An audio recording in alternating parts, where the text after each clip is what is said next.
Peter Ryan. President Donald Trump's decision to retain ownership of his business while in office means that he can profit from government entities that are obligated to patronize his properties.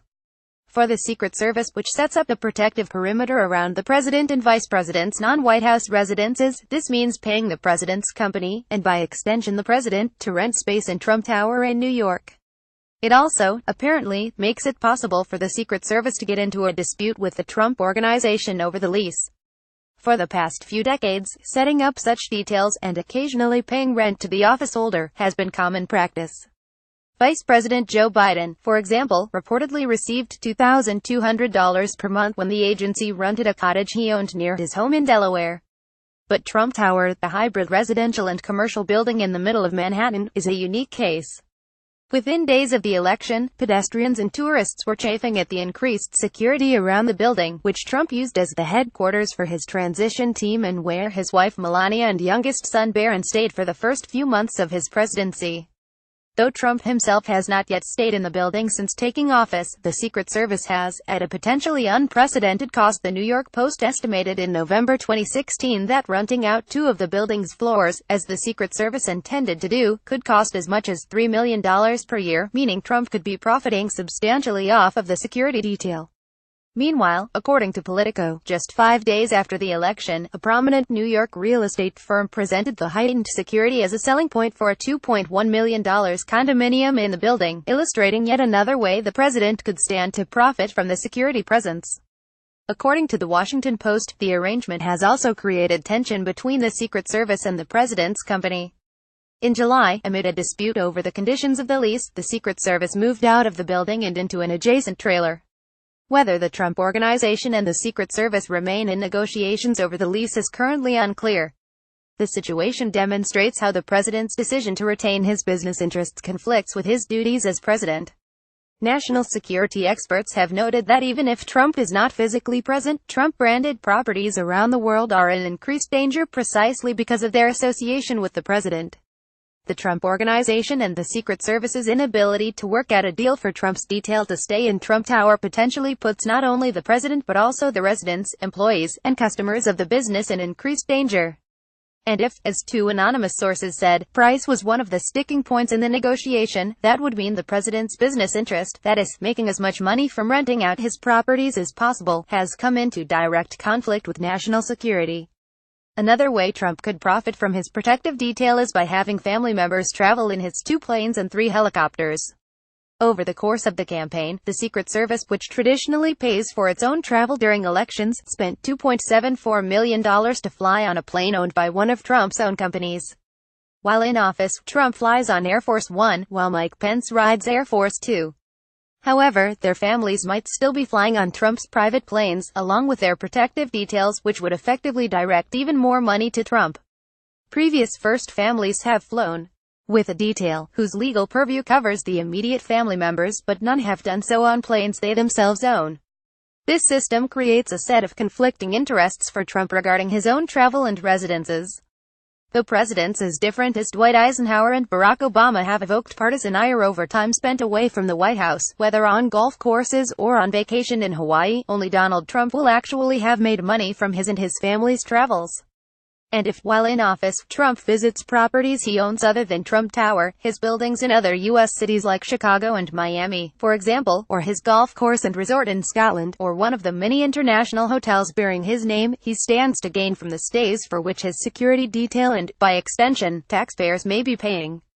Moreover, the more his family members fly on his planes, whether they are running his business on his behalf or running interference with foreign leaders, the more the Secret Service will end up paying for seats alongside them.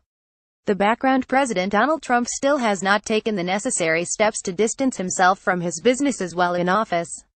In accordance with a plan that he and one of his lawyers, Sherry Dillon, laid out at a press conference on January 11, Trump has filed paperwork to remove himself from the day-to-day operation of his eponymous organization.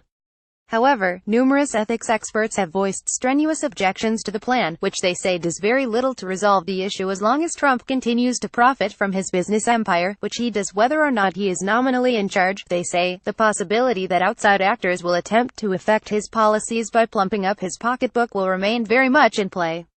Several of Trump's critics have moved forward with legal action. The watchdog group Citizens for Responsibility and Ethics in Washington, or CREW, filed a lawsuit alleging that Trump's business holdings violate the Emoluments Clause of the Constitution, which makes it illegal for government officials to accept of any present, emolument, office, or title, of any kind whatever, from any king, prince, or foreign state. CREW's bipartisan legal team includes, among others, Norm Eisen and Richard Painter, who served as ethics lawyers under Presidents Obama and George W. Bush, respectively. Lawrence Tribe, a constitutional law professor at Harvard University, and Zafar Teachout, a professor at Fordham University and former congressional candidate who is considered an authority on the Emoluments Clause. All have been vocally critical of Trump's continued refusal to sell off his business, and are now taking their case to court to argue that several of Trump's businesses present avenues by which foreign governments could seek to influence the president by, for example, booking stays at one of his hotels or renting space at one of his properties. Additionally, the lawsuit seeks to force Trump to reveal his tax returns, something every president has done since Gerald Ford but which Trump has refused to do, significantly limiting the public's ability to understand the president's finances. When asked about the lawsuit, Trump described it as totally without merit. Eisen was quick to respond on Twitter, offering to debate Trump or his chosen champion on the merits of our case anytime, making it clear that CREW intends to continue to pursue its case. CREW has also filed a separate complaint to the General Services Administration arguing that Trump has violated the lease on his Washington, D.C. hotel, which states that no elected official of the government of the United States shall be admitted to any share or part of this lease, or to any benefit that may arise therefrom. Though CREW is the first group to bring a lawsuit against President Trump, it may soon have company. According to the New York Times, Anthony Romero, the executive director of the American Civil Liberties Union, has said that his organization is looking for a plaintiff to sue Trump for violating the Emoluments Clause, although with a different claim to legal standing, while CREW intends to demonstrate that the group itself has suffered financial harm because the need to focus on the Emoluments Clause has diverted its resources away from other worthy causes. The ACLU is hoping to find a hotel or bed and breakfast owner that can prove he or she has lost business to one of Trump's hotels during his presidency. CREW's lawsuit is just the latest development in what promises to be a continuing saga regarding Trump's many conflicts of interest that began almost as soon as he won the presidency. Along with his unprecedented wealth, Trump brings to the office unique and gravely concerning entanglements that, whether he recognizes their effects or not, threaten to undermine his decision-making as president. The plan Trump and Dillon announced on January 11 would do very little to resolve the conflicts. It places control of his assets in the hands of his two adult sons and a longtime associate of their father's, with what so far amounts to a pinky swear assurance that, despite their proximity to the president, they will not discuss any aspect of the business with him.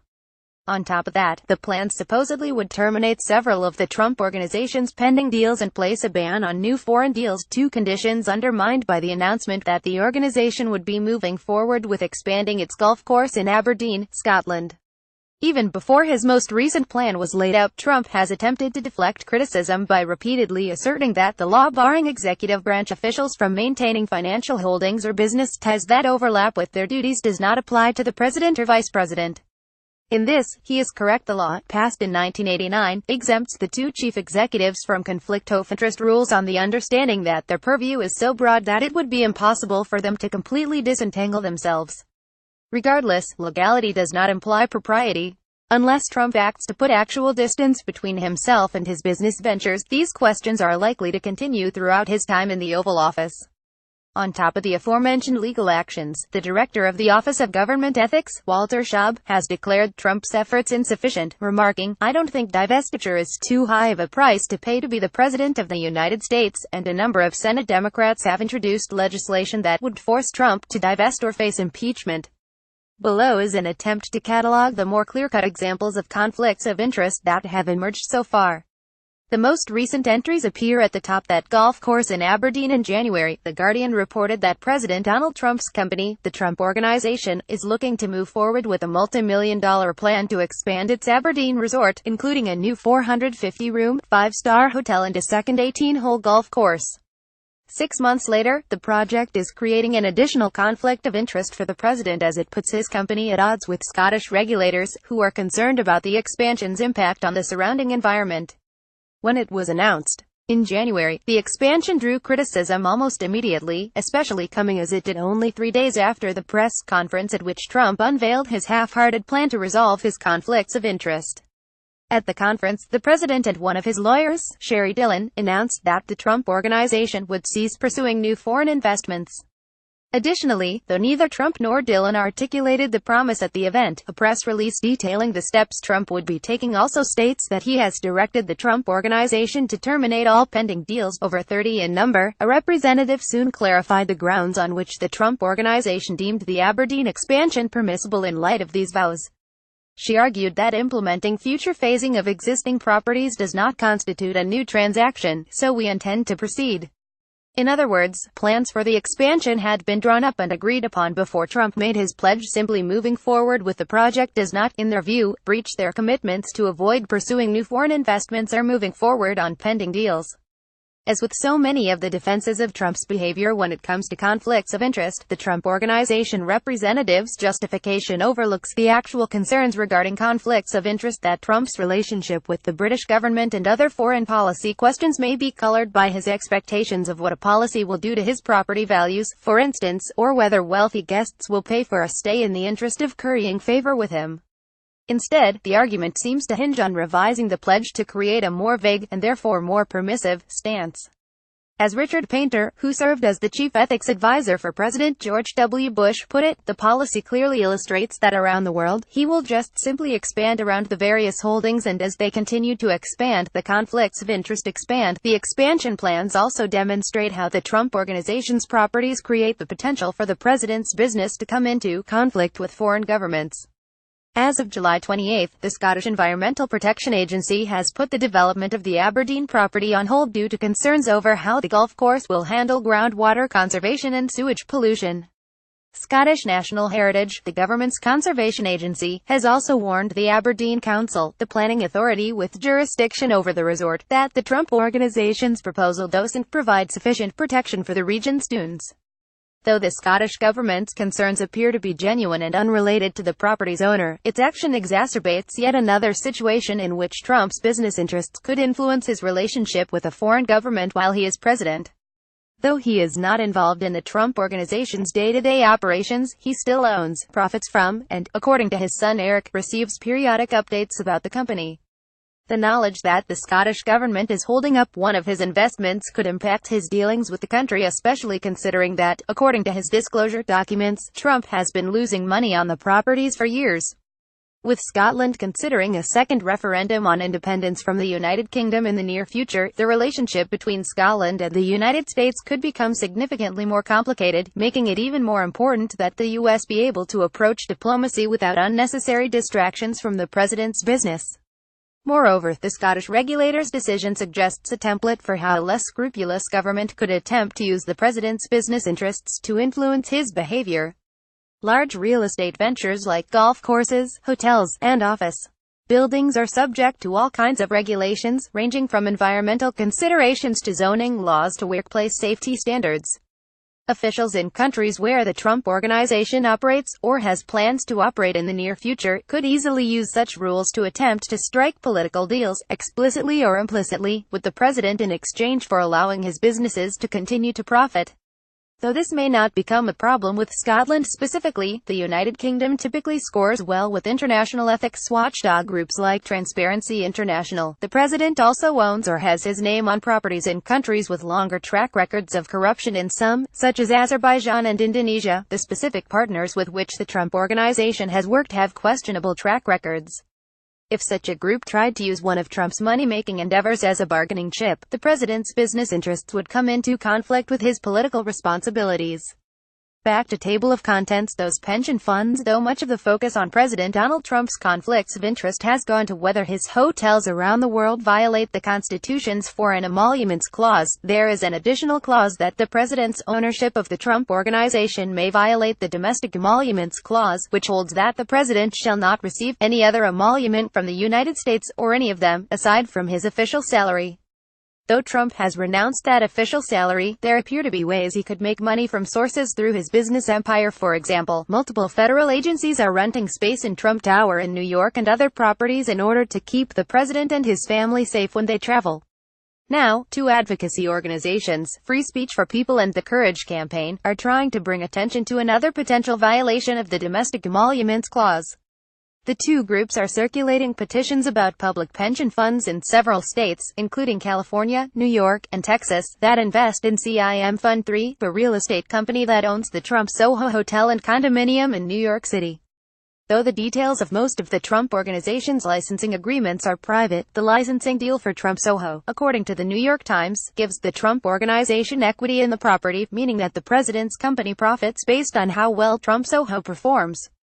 That means that the pension funds, which are drawn from mandatory deductions from the paychecks of more than 5 million public sector employees across 7 states, are therefore indirectly paying the Trump Organization to operate Trump Soho.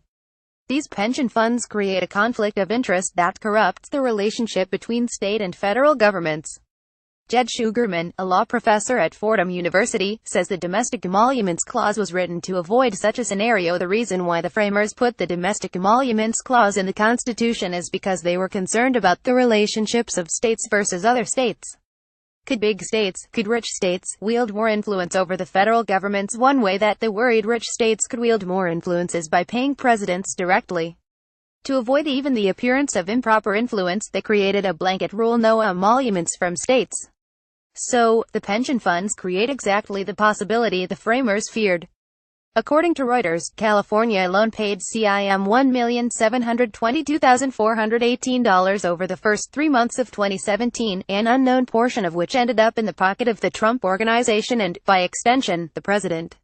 Whether the states intend it or not, and whether Trump recognizes it or not, that financial relationship and the feelings of goodwill and reciprocity it may create could very well lead the president to favor one state or a collection of states over others, or to lash out if one of the state's funds were to divest from a company linked to his business.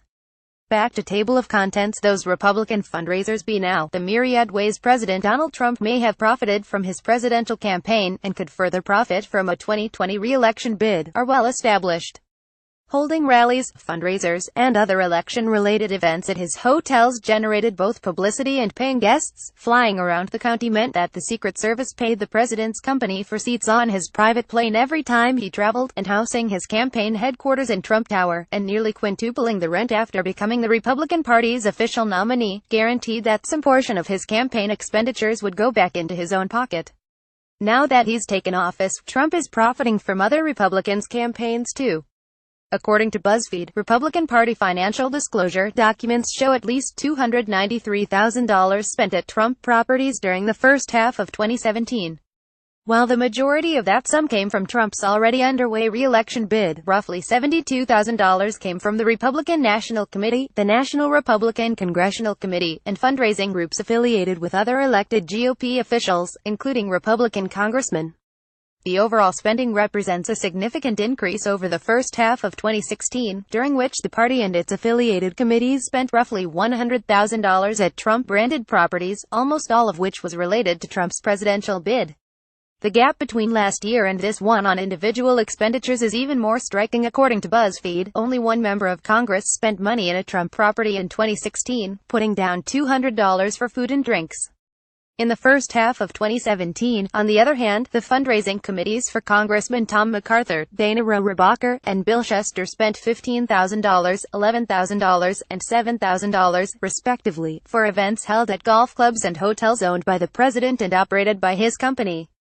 The Republican Governors Association (RGA), meanwhile, spent more than $400,000 to hold a 2-day policy summit at the Trump National Doral Miami Golf Club in May of this year. In 2016, the RGA's largest expense for an event venue was roughly $285,000 at the Ritz-Carlton in Half Moon Bay, California.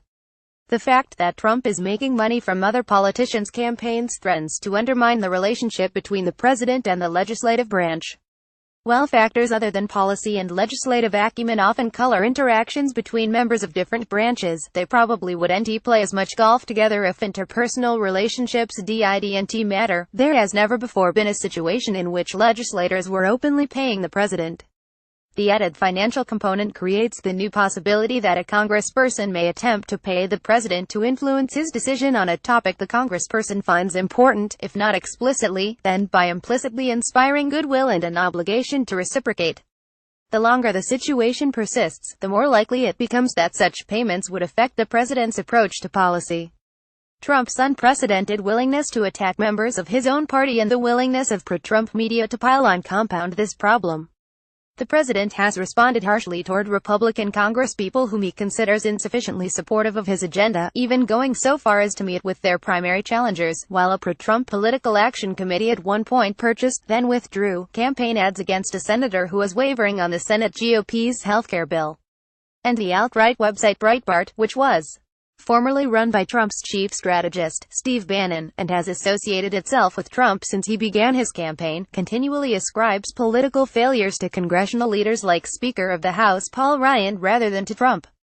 Those tendencies, and the recognition that Trump supporters don't necessarily go along with the Republican Party, only reinforce the notion that GOP elected officials must tread carefully to retain the president's support. As long as patronizing Trump's businesses remains a plausible means of currying favor with the commander-in-chief, there will remain the unprecedented incentive for Republican Party officials to turn their relationship with the president into a financial one in the hope of gaining his support. Back to table of contents. That estate in Palm Beach. Though many of President Donald Trump's critics, his decision to turn Mar-a-Lago, his Florida estate, into a Southern White House epitomizes the way he's mixing his business interests with his duties as president.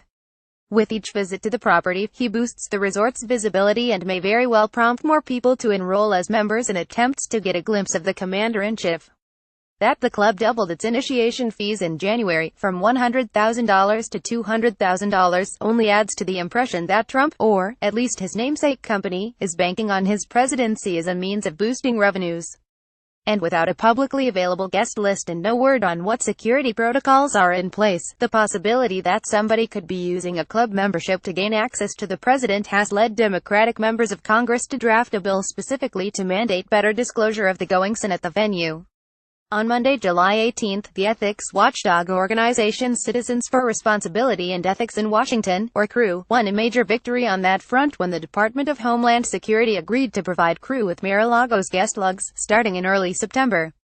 CREW, which counts among its leadership ethics counselors from the administrations of both Barack Obama and George W. Bush, and is currently suing the Trump administration over multiple issues related to the president's conflicts of interest, announced that it would be publishing the lists as soon as it receives them. What exactly they will receive, however, remains unclear. The private club's screening protocols appear to be significantly less strict than those at the White House, and Politico reported in March that the resort may not actually be keeping track of the comings and goings of its frequent guests. The possibility that Mar-a-Lago may not even have visitor logs to provide comports with both the Trump administration and the Trump organization's poor records when it comes to transparency. The administration has, for instance, ceased to provide a guest list for the White House and challenged the Office of Government Ethics requests for information about Trump's finances and those of the lobbyists he has brought into the government. The president's company, meanwhile, has asserted that keeping track of foreign payments at the Trump International Hotel in Washington, D.C., which Trump and his lawyer Sherry Dillon pledged the company would do in January, would be impractical, and diminish the guest experience of our brand. Since May, Trump has largely shifted his weekend trips from Mar-a-Lago to his company's golf club in Bedminster, New Jersey. However, two stories from the months he spent frequenting his resort in Palm Beach, sometimes with high-profile diplomatic guests in tow, demonstrate the importance of making visitor logs public. In February, when Trump brought Japanese Prime Minister Shinzo Abe to Florida, the trip made news in part because it resulted in an apparent breach of security protocol when their dinner was interrupted by news of a North Korean nuclear missile test. The two heads of state read over briefing materials by the light of cell phones, in full view of paying dinner guests, at least one of whom took pictures. Besides the guest who posted his pictures on Facebook, it remains unknown who was in attendance that night and may have had access to the two leaders and their meeting. Indeed, posts to social media have served as the public's best window into the president's interactions with the public during his weekends at his property. Pictures and videos taken by paying guests showing the president golfing, hobnobbing with attendees at meals, and crashing parties have proven vital to attempts to keep track of Trump's comings and goings. That footage reinforces the suggestion that paying to attend a Trump property offers a good chance to meet the president, in turn suggesting that doing so could create an opportunity to speak with him and influence his decisions. Then, in April, as Trump prepared to return to Palm Beach with Chinese President Xi Jinping, the New York Times reported on a frequent Mar-a-Lago guest who could have created friction between Trump and Xi. The billionaire real estate mogul Guo Wengui, an outspoken critic who has accused China's ruling Communist Party of rampant corruption. Guo himself is no stranger to charges of corruption. He left China in 2008 amid allegations that he had exploited his ties with one of the country's top security officials to enhance his businesses. Guo maintains that the reporter who implicated him in the scandal was the tool of a government plot to undermine him, and has in turn pointed the finger at multiple party officials he says have engaged in various forms of graft, although he's pointedly stopped short of criticizing Xi. He also claims that the Chinese government has seized more than $17 billion of his assets since he left the country. And The Times says Guo is a frequent attendee at Mar-a-Lago. In March, he tweeted a picture of himself with the resort's managing director. It is unknown whether Guo attended Mar-a-Lago, or even was in Palm Beach, at the time of Trump's meeting with Xi. Indeed, without a guest list, it may be hard to ever know who's there at the same time as the president except via social media posts. But Guo's possible presence, and even the fact that Trump is via the membership fees Guo is paying to his company, profiting from Guo, would have cast a shadow over the president's meeting there with Xi. Trump's relationship with his Chinese counterpart got off to a rocky start when, about a month after the election, Trump broke decades of protocol by calling the president of Taiwan, something no president has done since the 1970s. Given China's harsh treatment of dissidents in the past, Trump's holding a meeting with Xi at a club with Guo in attendance could be interpreted as another slight, intentional or not, toward the Chinese government and further undermine one of the world's most important bilateral relationships. The problem, then, is twofold. First, it's that Trump directly profits from spending his weekends at Mar-a-Lago and bringing high-profile guests with him, although only he knows for certain the extent to which his visits to Florida are motivated by this. Second, by paying the president to be a member at the resort, Guo gains a chance at brushing shoulders with and possibly even influencing the president, although, again, only he knows if that's his reason for doing so. Guo is also far from the only Mar-a-Lago member who might have a stake in rubbing elbows with the president, nor is he the only controversial foreign oligarch with whom Trump has financial ties of some kind. As such, Guo is indicative of the larger problem with the president's maintenance of his business interests, both in general and with regard to his estate in Palm Beach. Back to table of contents. That temporary visa program. On Monday, the federal government announced that it would be expanding its H-2B temporary visa program. Citing a lack of Americans willing and qualified to do seasonal, non-agricultural jobs, the Department of Homeland Security (DHS) expanded the H-2B program to allow 15,000 additional foreign workers into the country for the summer to meet demand at such seasonal businesses as landscaping services, hotels, and amusement parks. The move roughly mirrors last year's, when DHS allowed 13,382 workers to come in under the program, although it came later in the summer than usual because it took longer than usual for Congress to authorize the expansion. Even though the decision came from the executive branch, it seems to be directly at odds with President Donald Trump's well-known anti-immigrant stances. After spending the campaign arguing that immigrants were taking Americans' jobs and calling for a wall along the border with Mexico, Trump's anti-immigration rhetoric has continued during his time in office. Though many of his proposals have faced obstacles that may prove insurmountable, he has, for instance, restricted H-1B visas for low-skilled immigrant laborers, and under DHS Secretary John Kelly, the government has significantly stepped up enforcement actions against illegal immigrants, including those previously protected under the Deferred Action for Childhood Arrivals (DACA) program. Additionally, the expansion was announced on the first day of the White House's Made in America Week, intended to promote American companies, workers, and products. Though the allowance of more foreign workers may appear to conflict with Trump's America First rhetoric, it clearly aligns with his business interests. The Trump Organization, which the president still owns, uses H-2B workers at many of its golf courses, hotels, and vineyards.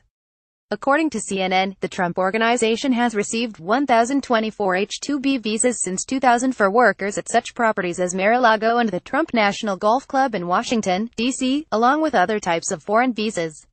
Mar-a-Lago in particular has benefited from temporary foreign labor. The property has requested at least 787 employment visas since 2006.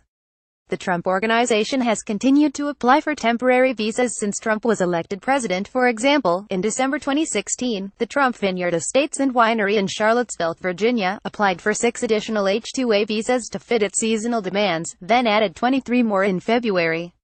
And on July 20, only 3 days after the DHS announced it would be increasing the number of visas available, Mar-a-Lago and the nearby Trump National Golf Club together requested an additional 76 H-2B visas for cooks, servers, and housekeepers.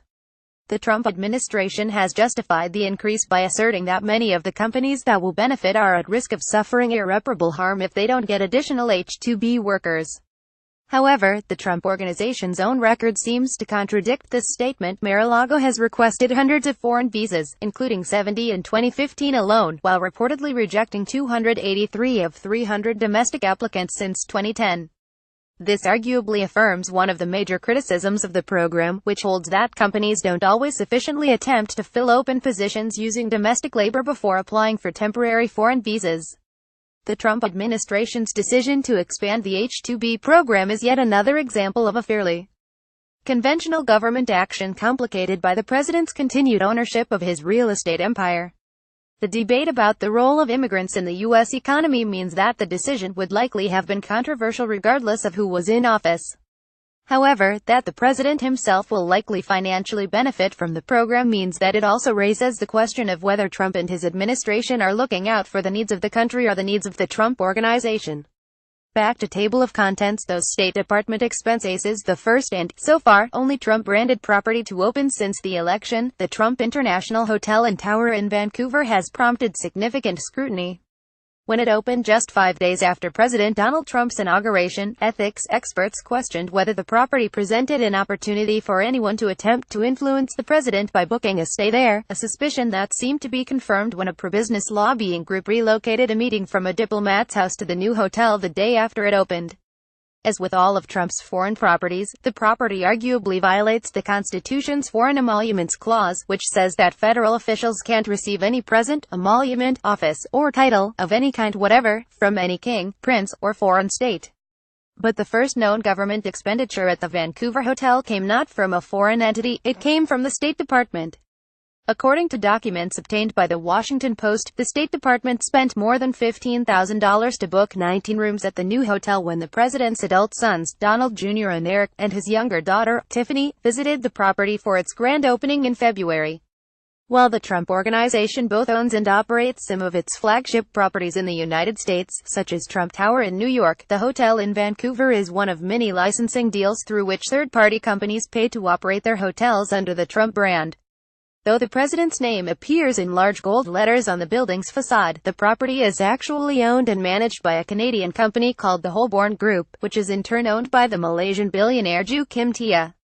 And because the Trump Organization is a privately held company, the actual structure of the deal remains unknown. Though Trump declared more than $5 million in revenue from the property on his most recent financial disclosure forms, it's unclear whether that sum represents a flat fee or a percent of the hotel's revenue.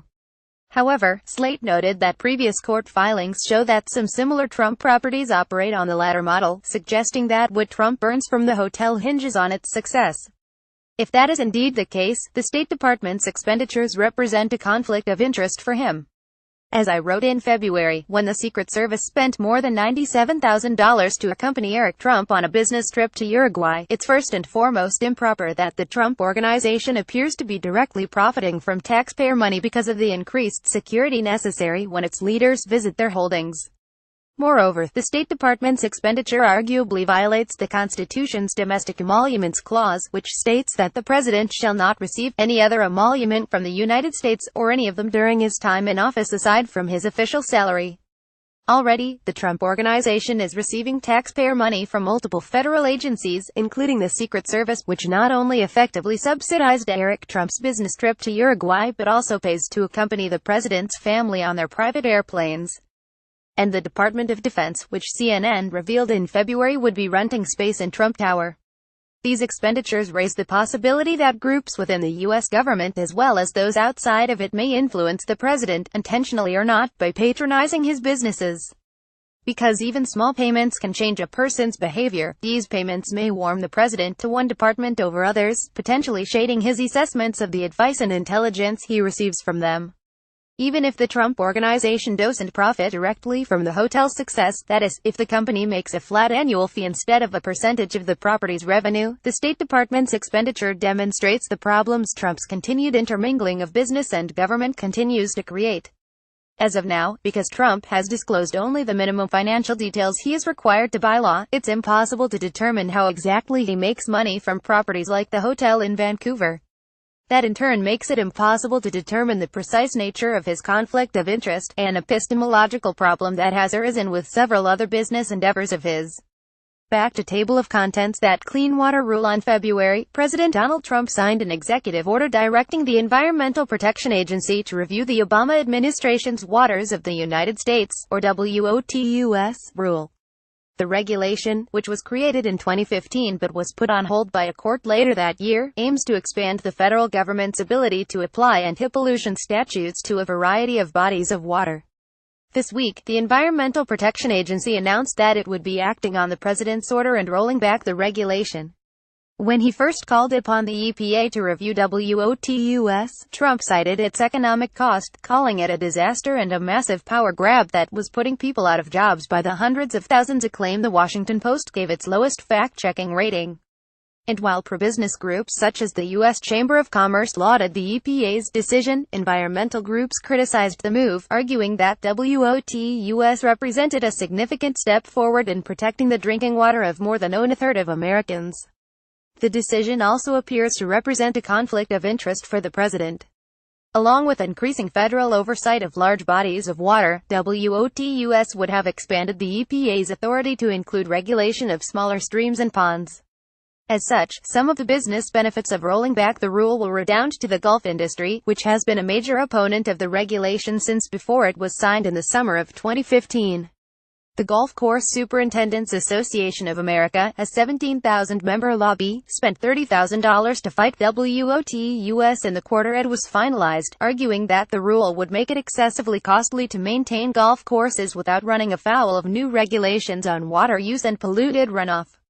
According to the association's chief executive officer, Brett Evans, under an earlier, somewhat more expansive, version of the rule, golf courses would find themselves economically burdened, if not unable to operate profitably. Trump, of course, owns 12 golf courses in the United States, all of which would likely be impacted by WOTUS, meaning that he has a significant financial stake in ensuring that it does not ultimately go into effect.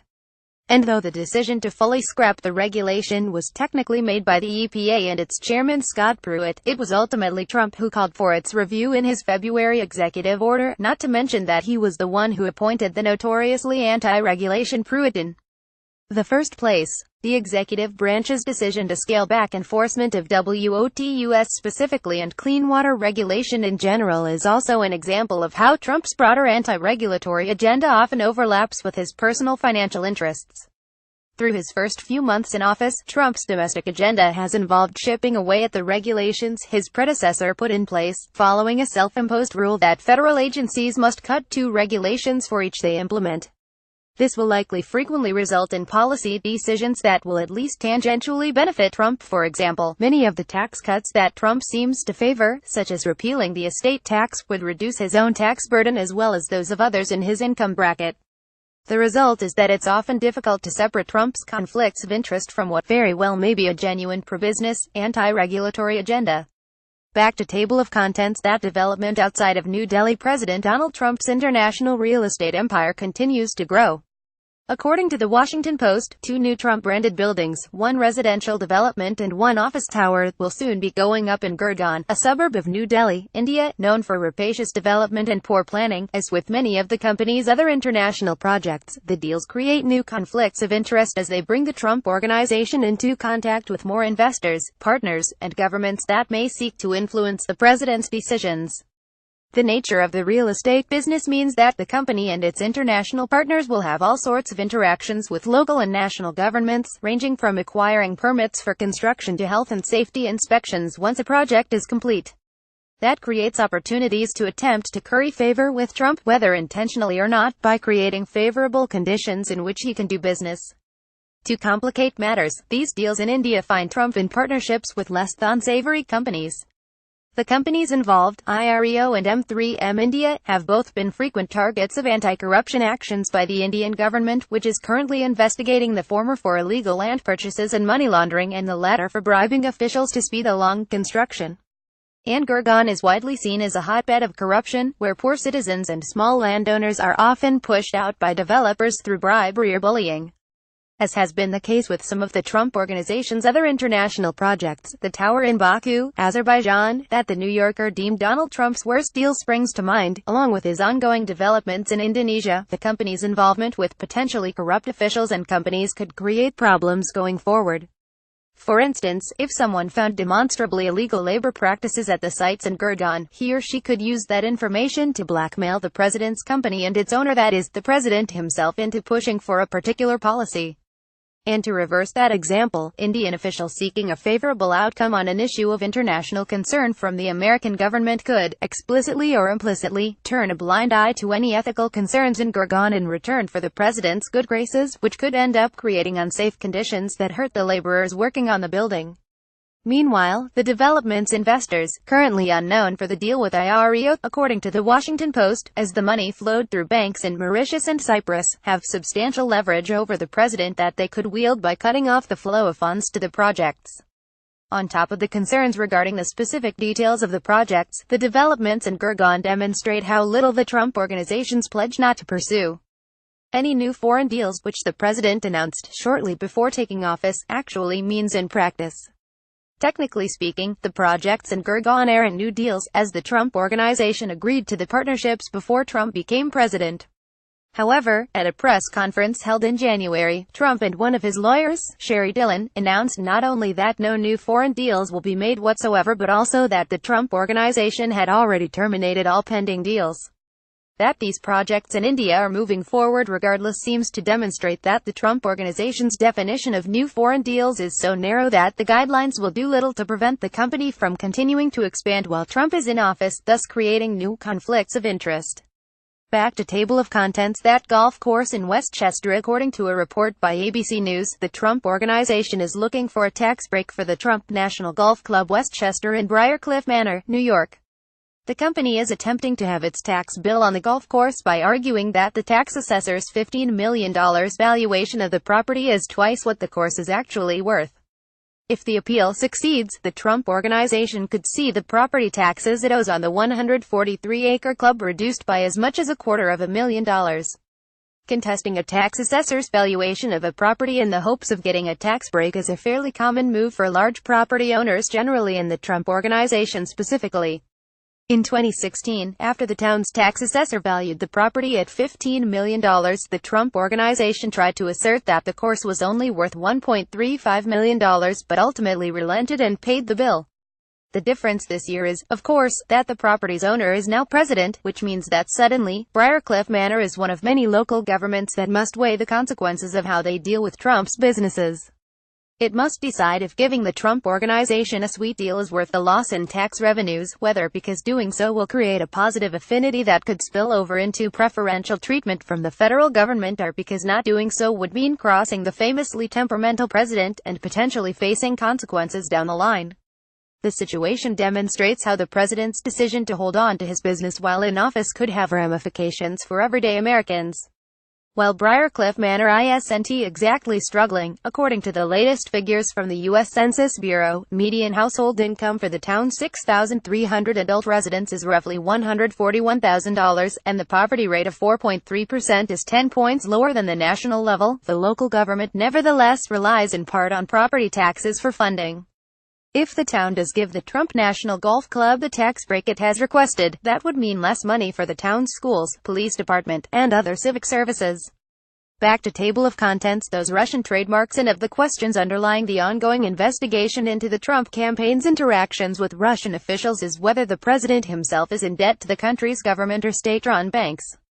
Though Trump has insisted recently that he does not do business in Russia, that assertion conflicts with 20 years of his and his son's statements to the contrary. This weekend, the New York Times reported on details that underline his past dealings in the country. On the night of the 2016 presidential election, the Russian government granted extensions to 6 expiring trademarks that Trump had received between 1996 and 2007. The trademarks cover branding for a variety of products, including one for Trump Vodka, which debuted in 2007 and folded shortly thereafter, and one for the name Trump Tower, for a real estate deal that the president began exploring in 1996 but that ultimately fell through.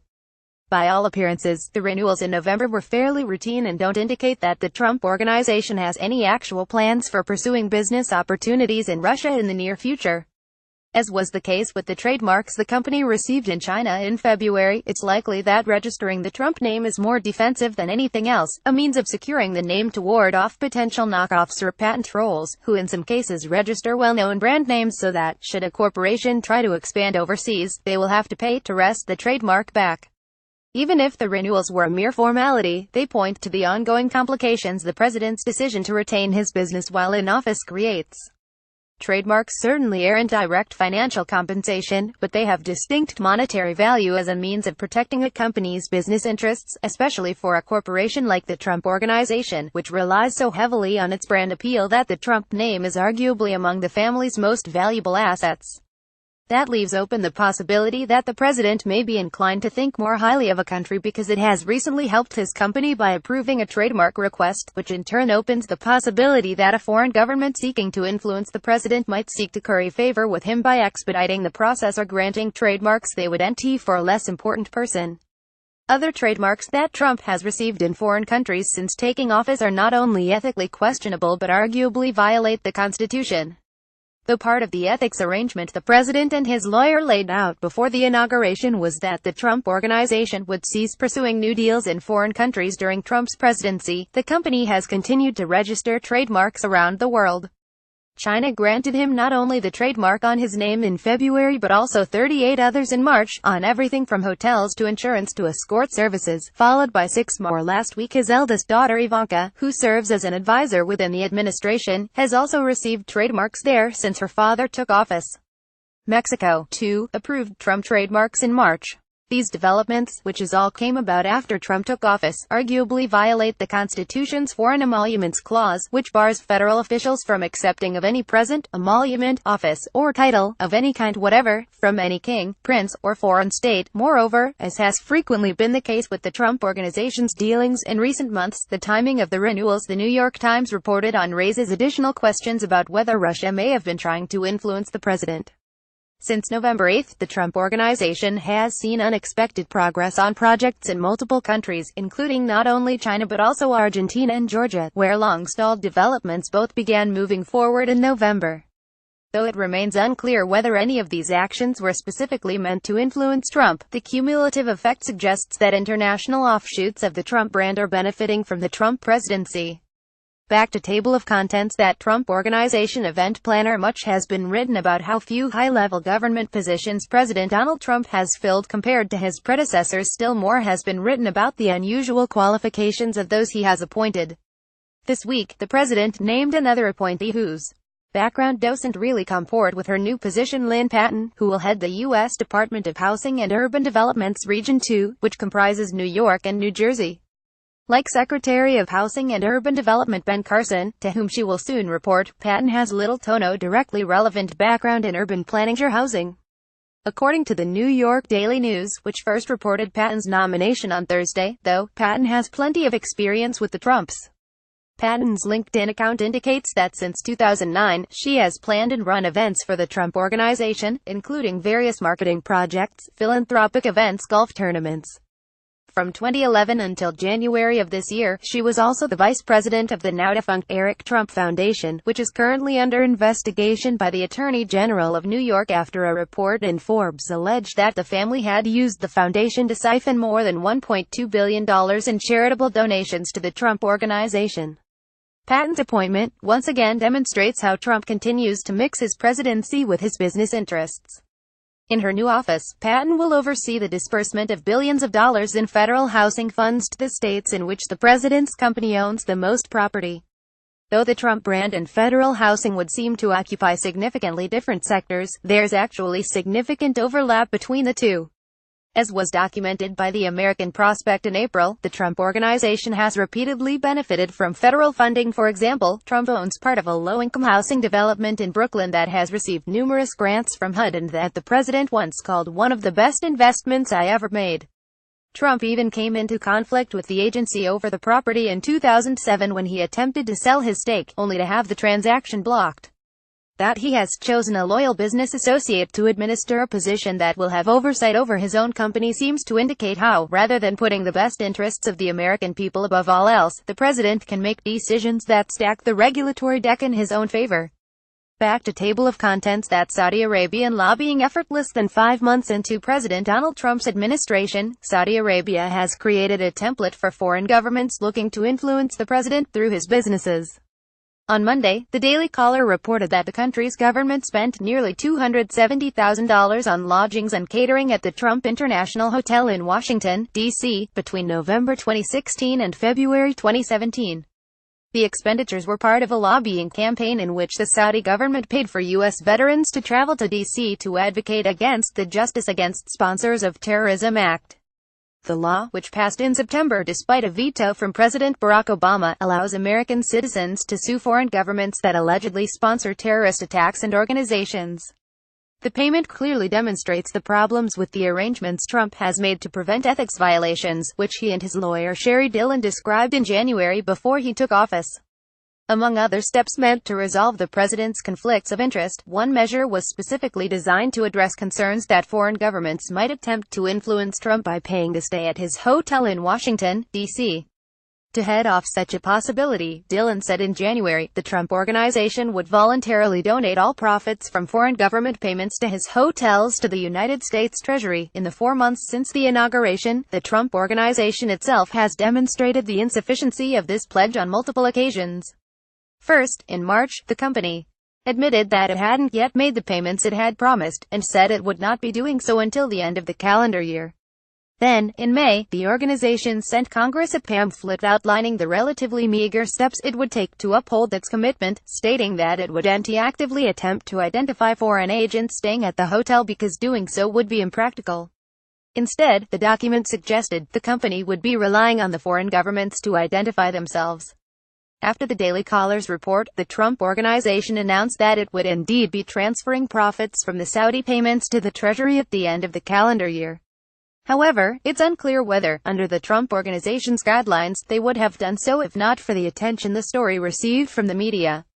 The Saudi government didn't technically pay for the hotel rooms. Instead, they paid the American lobbying firm Corvus MSL Group, which hired a subcontractor. Corvus was then required to disclose the source of the funds to the Justice Department under the Foreign Agents Registration Act, and a Daily Caller reporter then reported the story based on those disclosures. Given that the Trump Organization has effectively abdicated the responsibility of tracking payments that aren't direct billings from the property to a foreign government, it's entirely possible that the company would not have done the due diligence required to follow the money as it is. The story didn't emerge for several months. Moreover, the Trump Organization still hasn't answered the question of how it will determine what portion of the revenues constitute profits that it will pass along to the Treasury. Theoretically, the Trump Organization may have legitimately not been aware that the money Corvus spent at the hotel came from the Saudi government, in which case Trump himself also wouldn't have known about it, either. However, Saudi Arabia has hired Corvus to carry out PR campaigns twice in the past, once shortly after 9/11 and once after the country invaded Yemen in 2015. Both efforts were highly controversial, with the former resulting in a probe by the Justice Department in 2004. Besides, given that the Saudi government would likely have been spending that money on the campaign regardless, the possibility that the president would know where the payments came from and think more favorably of the country may very well have been enough of an incentive to make bookings at Trump's hotel over its competition. Finally, even without the Saudi connection, the situation still constitutes an organization effectively paying the president while lobbying on a controversial issue. It's hardly hyperbolic to say that Saudi Arabia's payment at the Trump International Hotel is exactly what ethics experts worried about when they first raised concerns about the president's decision to retain ownership of his businesses while in office. As part of an active campaign to lobby the U.S. government, the Saudi government was effectively paying the president, who very well could end up significantly influencing how the policy plays out. In doing so, they demonstrated the inadequacy of Trump's plan to avoid conflicts of interest. If the disclosure paperwork hadn't surfaced, all it would have taken to skirt the rules Trump and his company set up was to funnel money through a lobbying firm. Back to table of contents. That golf course in New Jersey. During his first few months in office, President Donald Trump spent many of his weekends at Mar-a-Lago, which some have called his winter White House, in Palm Beach, Florida. His trips there were subject to criticism on the grounds of both symbolism and substance. Symbolically, his visits both conflicted with his campaign promise to rarely leave Washington, D.C., and undermined his frequent criticisms of his predecessor for traveling while in office. Substantively, Trump's trips to Mar-a-Lago make manifest one of the major problems with his decision to retain ownership of his businesses while in office. Anybody seeking to influence Trump could theoretically pay for a membership, putting money in his pocket while potentially gaining direct access to him. In this way, the president's mere presence serves as an advertisement for the resort. Many of the same concerns apply to Trump's summer White House, his golf club in Bedminster, New Jersey. It's historically been his summer getaway, and, given his penchant for visiting his own properties, it's expected he will be spending more time there in coming months. But whereas the problems with Mar-a-Lago have mainly been implicit, neither Trump nor his company, the Trump Organization, has acknowledged any link between the election and, say, the decision to double the club's initiation fees in January. The intermingling of the presidency and the Trump Organization is on more explicit display in Bedminster. While there is plenty of evidence, especially on social media, that visiting Mar-a-Lago could lead to an encounter with the president, Bedminster appears to have been actively advertising the possibility. According to Laura Holson of The New York Times, who toured the property with Trump's son Eric, Mr. Trump is a selling point for prospective brides and grooms considering holding their weddings at the club. When I was there, I was given a marketing brochure that made the following pledge: if he is on site for your big day, he will likely stop and congratulate the happy couple. He may take some photos with you, but we ask you and your guests to be respectful of his time privacy. In a remarkable piece of advertising synergy, Trump made good on the promise in the brochure the weekend after Holson published her article. Between June 9 and June 11, Trump's second weekend visiting the property since taking office, numerous photos posted on Instagram show the president posing for pictures with his paying guests at the resort, including not only a bride and groom but also a group of 8th graders at their middle school graduation party. Though Holson notes that a spokeswoman for the club said that the specific brochure has been discontinued, the fact that it was present after Trump took office in the first place demonstrates the conflict of interest the resort creates. Trump himself has even acknowledged that his presence is a draw for the property. In November, shortly after the election, Trump told paying guests that he would be interviewing prospective members of his cabinet at the golf club and that members might be able to come along to the meetings. Bedminster offers a prime opportunity for anybody with deep enough pockets. The initiation fee reportedly runs $350,000 to attempt to buy his or her way into a meeting with the president, a fact that marketers at the Trump Organization appear to have recognized. And scientific studies show that even minuscule financial transactions can be enough to significantly influence the recipient, meaning that, if and when such a meeting happens, the fact that such visitors are paying Trump to be there will almost certainly hang over the encounter, and make him more inclined to do something in return. The situation demonstrates how Trump's continual choice to shirk long-standing ethical procedures threatens to compromise his decision-making as president. As Trump himself has noted, the president is technically exempt from federal conflict of interest laws, although not, as has been frequently noted, the Constitution's emoluments clause. But by retaining ownership of his businesses, Trump creates the exact situation those laws were designed to prevent. On issues both large and small, is an open question whether Trump is prioritizing the well-being of the country or whether he's allowing his financial interests to dictate his behavior. Back to table of contents. That meeting in Brussels in the European leg of his first foreign trip, President Donald Trump elucidated the relationship between his business and his presidency, although in a way that only further complicates the already difficult task of understanding how his financial interests might impact his decisions in office. According to the Belgian newspaper Le Soir, in a meeting with Belgian Prime Minister Charles Michel, Trump discussed his skepticism toward the European Union through the lens of his experiences as a real estate mogul. Per a translation in The Guardian, an anonymous source told the paper, every time we'd talk about a country, Trump remembered the things he had done. Scotland, he said, he opened a club.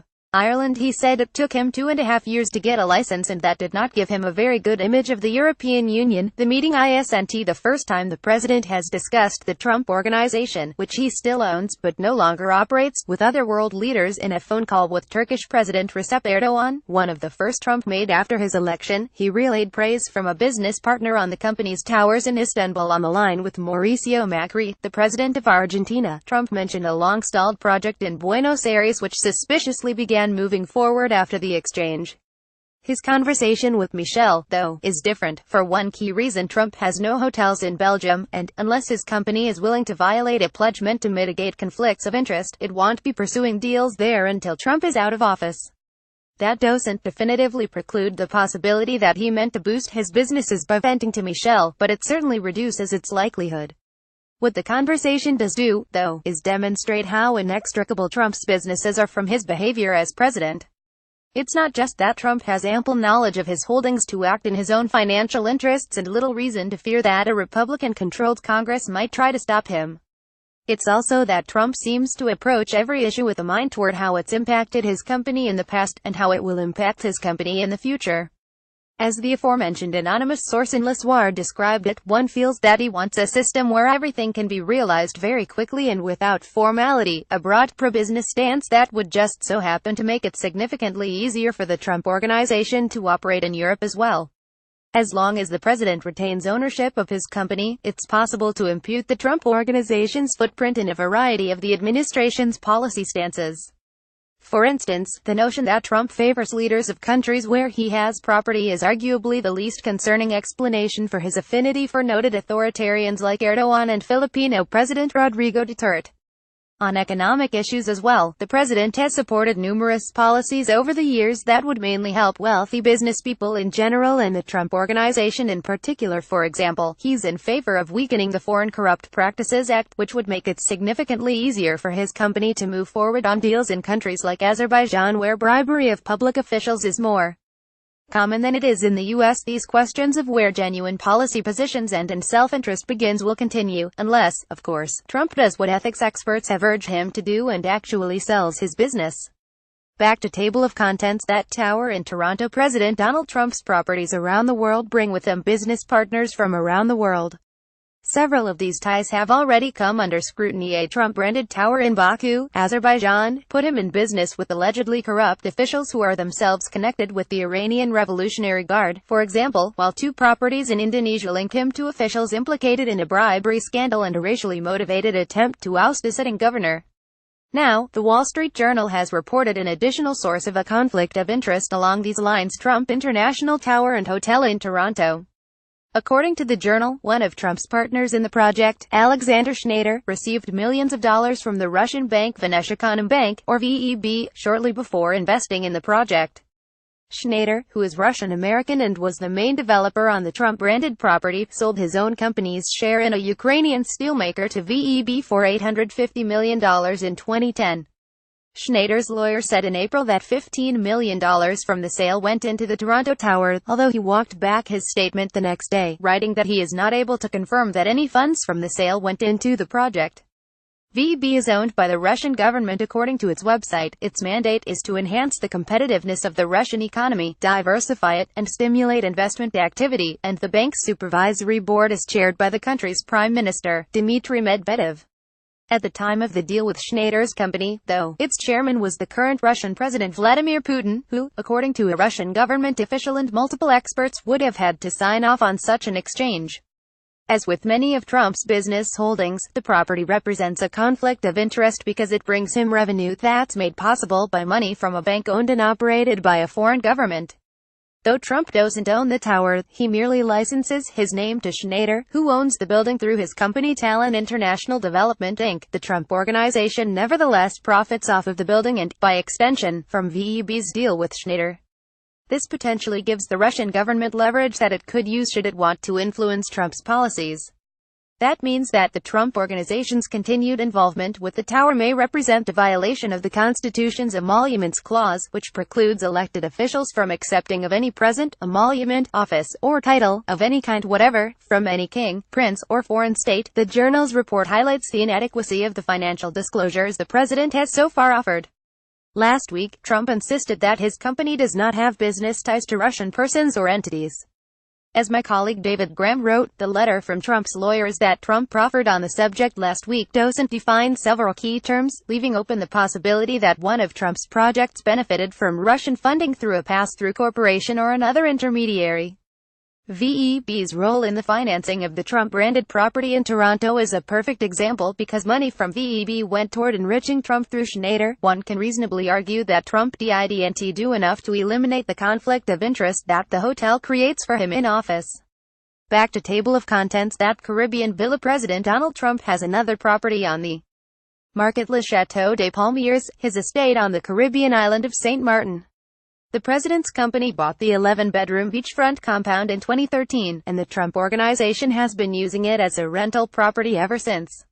It's listed at $6,000 per night on TripAdvisor, according to specialty sites such as Luxury Retreats, which lists the price as between $6,000 and $20,000, and Mansion Global, which places the upper limit at $28,000. The price increases substantially during the winter, when the Caribbean offers an escape from cold weather. According to the disclosure forms Trump submitted to the Federal Election Commission, which remained the only public documentation of his finances, he derived between $100,001 and $1 million from the property in the year leading up to May 2016. The asking price for Le Chateau des Palmiers remains unknown. The Trump Organization is selling the property through the real estate agency and auction house Sotheby's. According to the listing for the complex, the price is available only upon request. However, there are some clues available. On his FEC disclosure forms, Trump lists the property as worth between $5 million and $25 million, which does correspond with the $19.7 million he paid for it 4 years ago. According to Mansion Global, Seventh Heaven, a real estate brokerage in St. Martin, has identified the asking price as $28 million, although Seventh Heaven's current page for the property lists the price as POA, or price on application. Though Trump no longer runs the Trump Organization, he still owns the company and, by extension, the property, meaning that he will profit from its sale.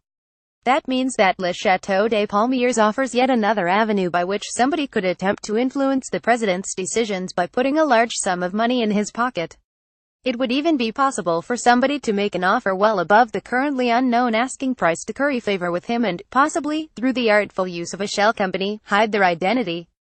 As NPR noted, the Trump Organization's decision to sell Le Chateau des Palmiers is the first known major divestiture of a Trump property since he became president.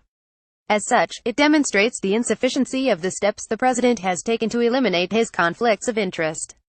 Trump has put the leadership of his company in the hands of his adult sons and a longtime Trump Organization executive with relatively few, and, based on Donald Jr. and Eric's frequent presence at administration events and Eric's statement that he will share some business-related data with his father, relatively permeable barriers blinding him from knowledge of his financial interests. Had Trump taken the measures suggested repeatedly by ethics experts on both sides of the political aisle, he would by now have put his assets in what's called a blind trust, which would entail turning over his empire to a third party with whom he will have no contact, who would sell off the properties and reinvest the resulting money in other assets without providing the president any information about the sales or the purchases. Instead, Trump has set up a system under which, even if he does proceed to sell off his business, one property at a time, he will simply create new conflicts of interest as he takes payments from those who are purchasing the Trump Organization's real estate. Back to table of contents. Those condos for sale. President Donald Trump's finances are infamously opaque. Since he has not followed the long-standing presidential custom of releasing his tax returns to the public, the only publicly available records of where he derives his income are his 2 filings with the Federal Elections Commission. Even those are difficult to parse. Much of his business empire comprises limited liability companies or LLCs, which face very few disclosure requirements, and shell and pass-through corporations, which can obscure ownership and make money trails harder to follow. Much the same can be said for whoever has been buying up Trump Organization condominiums.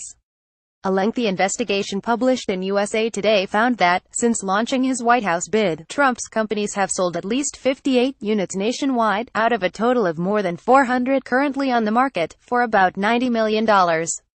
Almost half of those sold to LLCs.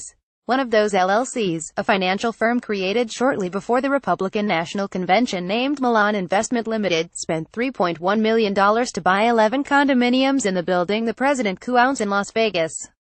Normally, such a story would then identify who is behind the purchase and whether they may have some ulterior motive in buying something from the president. In this case, though, repeated efforts by the USA Today to ascertain who exactly is behind Milan apparently came up empty. The company's headquarters in a strip mall the outskirts of Las Vegas are registered to 2 individuals named John Xu and Chi Huang. However, the reporters were unable to reach Xu and Huang through either their listed addresses and phone numbers or through business associates. A third individual associated with Milan, Chen Huang, also apparently could not be reached for comment, nor did the Trump Organization respond to inquiries about the identities of the buyers.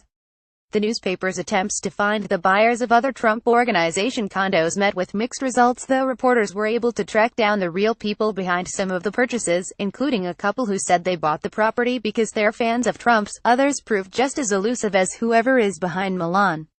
As the USA Today notes, the story highlights one of the major problems underlying Trump's decision to retain his businesses while in office. There is no law requiring a shell company like Milan to disclose the identities of its owners or the source of its money while purchasing real estate. The Trump Organization still owns hundreds of condominiums, the sales of which will directly profit it and, by extension, the president. This offers plenty of chances for any individual or corporation to purchase a unit to attempt to curry favor with Trump without having to disclose their own identity to the public. So far, the Republican-controlled Congress has shown little interest in investigating the constitutionality of Trump's decision to hold on to his businesses. That means that the only real disincentive for those attempting to influence the president by patronizing his businesses is the bad publicity that might ensue.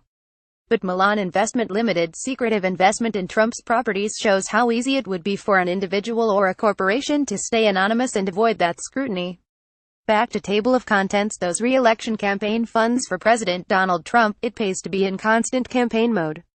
Metaphorically, at least, this isn't unusual. The idea of the permanent campaign, a reference to how politicians consider their re-election chances from almost the moment they take office, has been around for decades. Such is the case for Trump, who filed a letter with the Federal Election Commission establishing his eligibility to run for his second term in 2020 just hours after taking the oath of office. Though the letter declares only that he can run, not necessarily that he will run, it gives broad coverage for the president to begin fundraising and holding campaign events, and to do so far earlier in his first term than have previous presidents. Since doing so, Trump has held several events that, while officially presented as part of his thank you tour, have seemed an awful lot like his campaign rallies.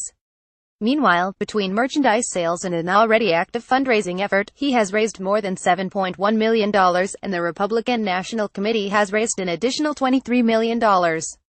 That's not necessarily noteworthy by itself. By this time, President Obama and the Democratic National Committee had raised $15 million. Obama had not yet filed for eligibility in 2012, 3 months into his first term, although he had held events to promote his economic stimulus package.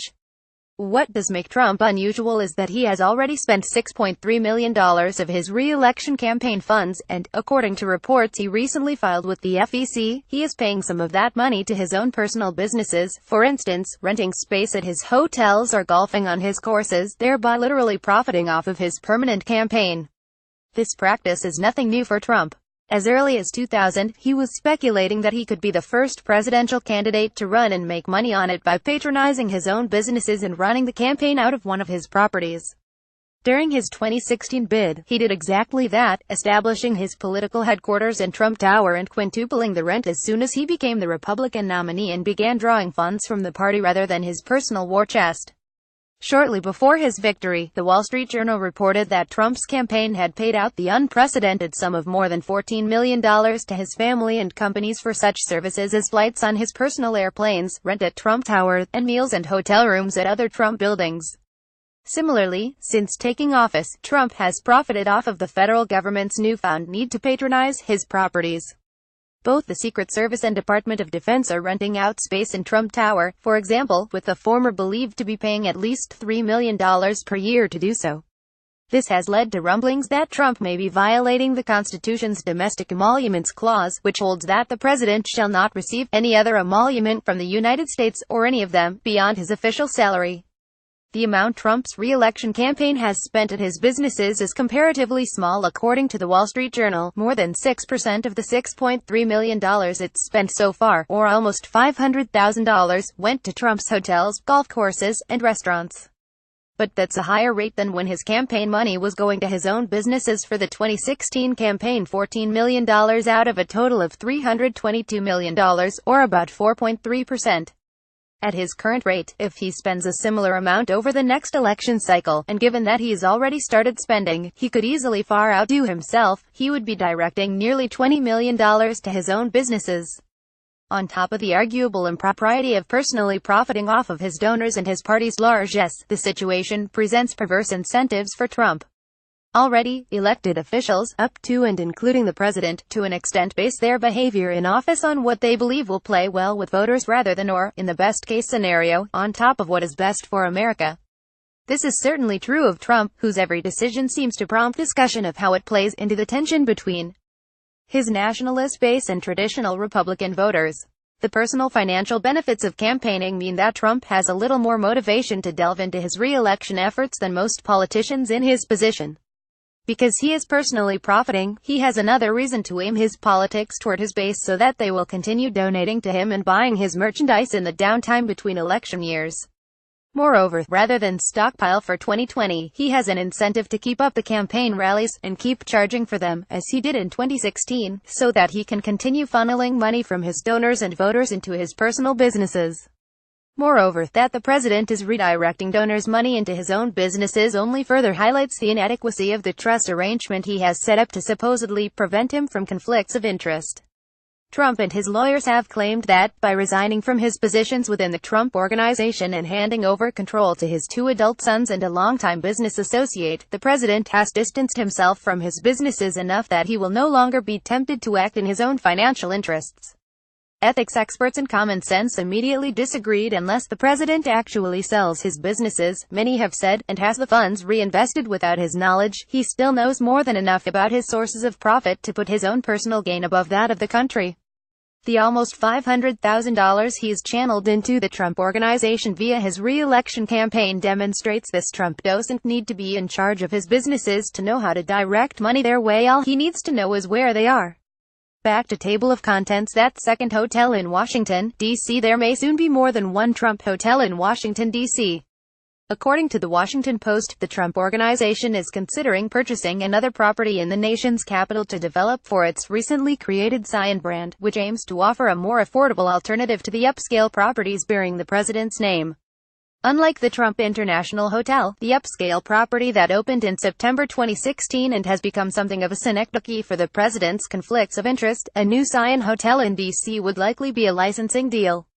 That means that, rather than the Trump Organization owning and operating the property itself, a third-party hotelier will be paying the president's company for the right to use the Zion name. Candidates identified by the Post include Foxhall Partners, which has 2 properties in the city and a third under development, and the Beacon Hotel in downtown D.C. But even if it isn't actually owned or operated by the Trump Organization, the new hotel would likely attract scrutiny along the same lines as the Trump International. A licensing agreement means that the president will not be profiting off of the building directly. Payments from individuals or organizations booking rooms or events there will not go straight to the Trump Organization, but to the hotelier. But Trump will still have a financial stake in the hotel's viability. The longer it stays in business and the more successful it is, the more and longer the licensee will pay to use this Zion name, and the more likely other owners may be to commit to similar partnerships with the fledgling brand. Trump has resigned from his positions with the Trump Organization and transferred control of his assets to his 2 adult sons and a longtime business partner. But he still owns the company, which means he will still profit from his properties. According to his son Eric, the president will even continue to receive quarterly reports on how his real estate empire is faring financially.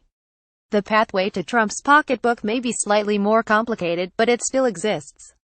The proposed new property also engenders some of the same concerns as the broader round of expansions the Trump Organization announced in February. Developing a hotel, even in an existing building, means working with local government bureaucracies, such as zoning offices that sign off on structural changes or licensing boards. In any city, this would create conflicting incentives for government officials who are suddenly being asked to rule on the president's businesses. On the one hand, Washington, D.C., like many of the cities into which the Trump Organization is looking to expand, voted strongly against the president in the 2016 elections. City officials, especially those elected by D.C.'s denizens, may feel a need to factor his unpopularity into their decisions with regard to the newly proposed hotel. On the other hand, the federal government still controls D.C.'s budget, placing additional pressure to greenlight a proposal from the infamously mercurial commander-in-chief. Back to table of contents. That property in Azerbaijan. And it comes to President Donald Trump's constellation of foreign investments, properties, and companies. Much of the attention so far has been on his business apparent violation of the Constitution's Emoluments Clause, which bars office holders from taking gifts from foreign leaders. According to numerous ethics experts, the clause takes an expansive definition of gifts, encompassing everything from a direct bribe to a foreign official's approval of construction of a new Trump property. But some of the Trump Organization's properties raise additional red flags due to the specific partners involved. That's true in Indonesia, for example, where Trump's affiliates have been involved in bribery scandals and radical Islamic nationalist parties, and Brazil, where the company pulled out of a branding agreement amid a criminal investigation of a local business partner. Such is the case in Azerbaijan, which Transparency International ranks as among the most corrupt countries in the world, where the Trump International Hotel and Tower in Baku remains unopened. Though the long-stalled development has generated a steady drip of news and rumors for years, an overview by Adam Davidson in The New Yorker, entitled Donald Trump's Worst Deal, puts into perspective just how convoluted the situation is, and just how much the project has led Trump and his company into a partnership with numerous corrupt officials in the Middle East. The details suggest that, on top of the continual underlying breach of the Emoluments Clause, the Trump Organization's involvement may also violate the Foreign Corrupt Practices Act, or FCPA, which forbids American companies from participating, even unknowingly, in bribery schemes in other countries, with a penalty of up to $2 million and up to 5 years in jail. According to Davidson, though the project originated in 2008 as a high-end apartment building, the Trump Organization has had a licensing deal with the building's Azerbaijani developers to turn the property into a hotel since 2012. Though the Trump Organization presented the deal as a straightforward licensing agreement, it was in fact a much more involved agreement granting the company, specifically Trump's daughter Ivanka, extensive oversight over the project. Based on his FEC disclosures in 2016, which as of this moment remain the only official record of Trump's finances, the president has so far made $2.8 million from the partnership. But what makes this story unique among the dozens of ethical questions surrounding the president is the Trump Organization's partners on the project. Ostensibly, the main developer behind the property is Anar Mammadov. He is in turn the son of Azerbaijan's transportation minister Zia Mammadov, who was once described in a leaked diplomatic cable as notoriously corrupt even for Azerbaijan. Also in on the deal, though not initially publicly disclosed, is Zia's brother Elton, who founded the company that currently owns the property in Baku while serving in Azerbaijan's parliament. Then, there's the Mammadovs' relationships with Iranian oligarchs. For years, the Mammadovs have been closely linked with the Darvishis, whose members include the head of a construction firm implicated in the Iranian Revolutionary Guard's possibly illicit financial operations and the former leader of a company that was sanctioned by the United States for its role in Iran's attempts to develop an arsenal of nuclear missiles. As the Mammadovs' influence within Azerbaijan has begun to weaken in recent years, they have increased both their wealth and their mutually profitable relationship with the Darvishis, greenlighting a number of deals that will prove lucrative for both families. Alan Garten, the chief legal officer for the Trump Organization, asserted to The New Yorker that, as the company has never worked directly with Zia or Elton Mammadov, it has not engaged in any behavior that should trip ethical alarms. He has additionally claimed that the company did extensive due diligence in making the deal, which did not raise any red flags, although the actual employees who carried out the process are no longer with the company. Still, merely by partnering with the Mammadov family, the Trump Organization may have violated the FCPA. The law explicitly covers cases in which an American company claims not to have known it was working with corrupt officials. Jurisprudence since its 1977 passage has further expanded the law's definition to include conscious avoidance, or active efforts by an American company to not learn of a foreign partner's corruption. So though Garten claims that, since the Trump Organization did not have enough control over the project and has not itself engaged in bribery, its hands are essentially clean, experts on the law say that the Trump Organization may be legally liable if its foreign partners engaged in corrupt practices. Adding to all this is the fact that Trump is on the record as opposing the FCPA in May 2012, right when it would have become relevant to his company's engagement in Azerbaijan. Trump called the law absolutely horrible and argued that, since other countries do not have the same provision, American corporations are at a major disadvantage in which bribery is the norm. Trump's appointee to the Securities and Exchange Commission, which enforces the statute, Jay Clayton, similarly considers the FCPA an obstacle to U.S. companies seeking to expand abroad. A dissenting voice on the topic is Attorney General Jeff Sessions, who stated in his confirmation hearings that he intends to continue enforcing the statute. Which of these voices will end up winning out on the topic remains an open question. This, then, is the situation in which the Trump Organization, and, by extension, the president, who has stepped down from his position within the business but who retains ownership, finds itself in Azerbaijan. The company's direct partner on Trump Tower, Baku, is the scion of a wealthy and notoriously corrupt family that appears to have only stepped up its self-dealing as its political power wanes. That family is engaged in what appears to be a relationship of mutual graft with Iranian oligarchs with deep connections to their country's Revolutionary Guard, the ideological militia widely suspected by the international community of gross corruption and sponsoring terror at home and abroad. These families can be added to the ever-growing list of international partners whose relationships with the Trump Organization could create conflicts of interest for the president.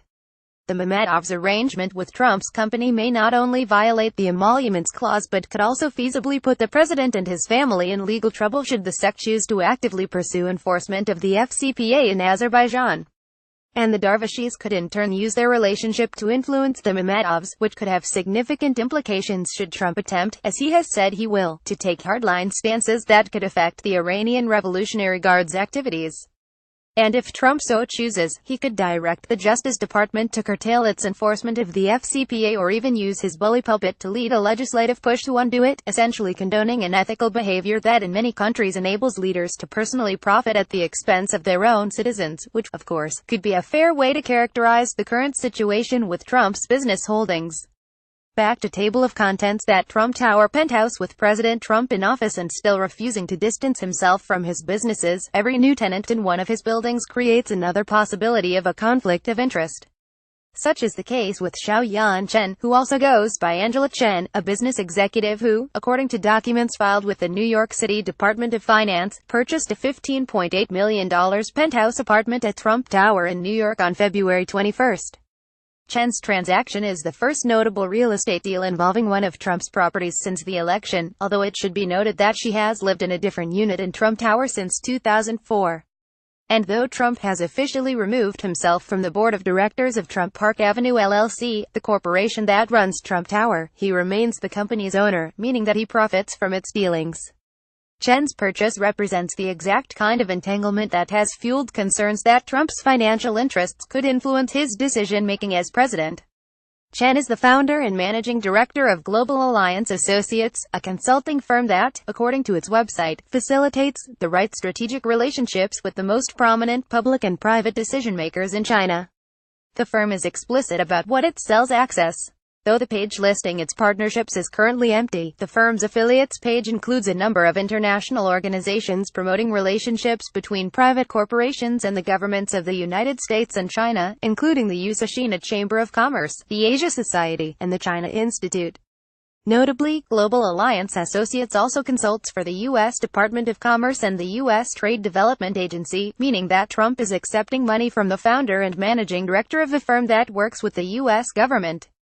Because Trump is holding on to his businesses, he has created a situation in which some of his earnings include money from the leader of a company whose sole goal is to help its clients curry favor with the Chinese government. It's no stretch to believe that her move to Trump Tower and the money it puts in Trump's pocket may help her gain access to the United States government. Reached for comment by the New York Post, Chen said she was not comfortable discussing the purchase and its possible ramifications for her company. Even if it wasn't Chen's intention, the transaction still could influence the president. As the president's conflicts of interest continually accumulate, the likelihood that one or more will eventually impact his decision-making continually grows, as does the appearance that he is ethically compromised by the many people, organizations, and governments from which he is receiving money while in office. Back to table of contents. That resort in the Dominican Republic. The Trump Organization's January 11 pledge that it would no longer be pursuing new deals in foreign countries is looking increasingly toothless. Shortly after President Donald Trump took office, The Guardian reported that the president's business would be moving forward with a planned expansion of its golf course in Aberdeen. Now, the Associated Press has reported that the company is working on a licensing deal in the Dominican Republic. As was true with the Aberdeen plans, the Trump Organization has provided a narrow justification under which it argues that the news does not violate its promise. Technically, it argues, the deal is not new. The Trump Organization has had a contract with Ricardo and Fernando Hazori, the brothers who owned the Cap Cana Resort in the Dominican Republic, since 2007. But the financial crisis and disagreements between the Trump family and the Hazori brothers, which climaxed with Eric Trump accusing the pair of textbook fraud in a 2012 lawsuit, had stalled the arrangement for nearly a decade, and the two parties haven't written a new contract since the 2007 deal was struck. Even other real estate developers have said that the resumption of the relationship between the Trumps and Hazoris caught them by surprise. For their part, the Hazoris have said that the relationship with the Trumps remains incredibly strong, especially with Eric, who has led this project since its conception. The development in the Dominican Republic epitomizes the way the Trump Organization seems intent to violate the spirit of their No New Foreign Deals pledge, and arguably even the letter. Asked about the organization's justification for the deal, Richard Painter, who served as the ethics lawyer for President George W. Bush, noted that the company can take the tiniest little past involvement in something and then extend it into an enormous new deal, and HASNT presented a meaningful way to distinguish between new business and old business. Already, the Trump Organization has provided excuses for moving forward with two projects based on an interpretation of its own pledge that seems predicated on the idea that a deal can only be described as new if there had never been any relationship whatsoever between the Trump family and the property in question. As the company finds more explanations to broaden what initially seemed to be a clear-cut policy to reduce conflicts of interest, arguably the only step in Trump's plan that actually would have helped him do so, the pledge will likely become increasingly meaningless. The Cap Cana story is yet another conflict of interest that only became public because of reporting from local media, and because of the nonchalance with which the Trump family handles the relationship between their business and the presidency. The first outlet to report on Eric's trip was the Dominican newspaper Diario Libre, shortly after Cap Cana posted a picture of the Hazoris with Eric on its website. This follows stories like the president's phone call with the president of Argentina and his company's plans to expand into Taiwan, both of which were similarly broken by local newspapers before getting picked up by American press outlets. Further, like the president's post-election meeting with business partners from India and Eric's trip to Uruguay, the Trump family's propensity for photo ops played a role even amid intensifying scrutiny of the Trump Organization's actions. Eric seems unworried about having not only taken the trip but also taken pictures with his business partners. The president's putative pick for his ambassador to the Dominican Republic only adds to the perception that Trump will intermingle business and politics in the country. Trump has picked Robin Bernstein, a campaign donor, business partner, and founding member of Trump's Mar-a-Lago Club, to be his administration's representative in the country. Bernstein and her husband Richard have been in business with the president and his company for decades through the Americas Group, a consulting and marketing firm focused on construction projects in Latin America and the Caribbean.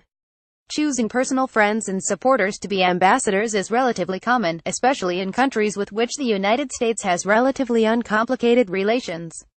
However, Trump's decision to appoint somebody with whom he has long maintained a financial relationship, his second such appointment, after having named fellow billionaire real estate developer and business partner Stephen Roth to head his infrastructure program, suggests a continued willingness to blur the lines between his endeavors as a businessman and his duties as president, all while contributing to the perception that the president is willing to reward those who have done business with him in the past. Back to table of contents. That Chinese trademark. On February 15, President Trump scored a long-sought-after victory when a Chinese court ruled in his favor in a trademark dispute. In the case, which dragged on for more than a decade, the Trump Organization won sole rights to use the president's name on products in the country, which would help prevent a bevy of unrelated entrepreneurs from applying up to a wide range of products, from toilets to clothing to condoms to explosives. Almost immediately, Trump's critics pointed out that the ruling poses a clear conflict of interest. Senator Dianne Feinstein of California called the trademark decision deeply troubling, adding, "If this isn't a violation of the Emoluments Clause, I don't know what is." Some, including Feinstein, went further in their assertions. Only days before, Trump had apparently reversed one of his stances toward China by offering a full-throated endorsement of the One China policy, under which countries officially recognize the mainland Chinese government but not Taiwan, leading to the suggestion that the court's decision was part of a quid pro quo deal between the two governments. Additional context, though, complicates this picture. The case, it turns out, was largely resolved in November 2016, before there was any indication that the president would waffle on the One China policy by calling the president of Taiwan, and was the culmination of more than a decade of litigation that largely predates Trump's involvement in politics. Conflicts of this kind over trademarks are fairly common in China, and the resolving such cases often costs companies significant time and money. The Trump Organization's victory is one of several that have gone in favor of American corporations in recent years. None of this rules out the possibility of a quid pro quo arrangement, but in some it suggests that there is more to the case than what Feinstein alleges. Whether or not the Chinese government tried to curry favor with the president by seeing to it that the court ruled in his favor, Trump's newly awarded trademark poses a conflict of interest that could impact his future interactions with China. On top of the questions around his adherence, or lack thereof, to the One China policy, Trump has taken a number of controversial stands when it comes to China, from accusing the country of currency manipulation to threatening to take hardline trade positions that experts worry could lead to a trade war. Over all of these questions will loom the president's knowledge that, with its trademark now secured, his company has an ongoing profitable relationship with the Chinese government, which, even if Trump does not proactively consider it in approaching the negotiating table, could provide his Chinese counterparts with leverage to influence the president's decisions. Back to table of contents. That meeting at Mar-a-Lago. His first 3 weekends in office, President Donald Trump spent 2 of them away from Washington, D.C., at his Mar-a-Lago club in Palm Beach, Florida. On his first trip to the resort, which he has dubbed his Winter White House, Trump spent time on the golf course, attended a ball held by the Red Cross, a federally chartered organization over which he will likely be tasked to wield authority while in office, and held a Super Bowl party at which he hobnobbed with wealthy patrons. His third weekend in office, Trump brought a guest of honor along with him, the Prime Minister of Japan, Shinzo Abe. After first meeting with Abe at the real White House, Trump took his Japanese counterpart to Florida for a weekend on the links. The biggest controversy out of the weekend was over the president's handling of a situation that developed on Saturday, February 11th, as news of a North Korean missile test broke during dinner. Trump and Abe discussed the situation in public, using light from phones of gathered onlookers to read briefing documents, an incredibly lax approach to information security, particularly ironic given that Trump won in part because of his opponent's own lapses in information security. The situation perfectly encapsulates the way the president's business interests are coming up against those of the country.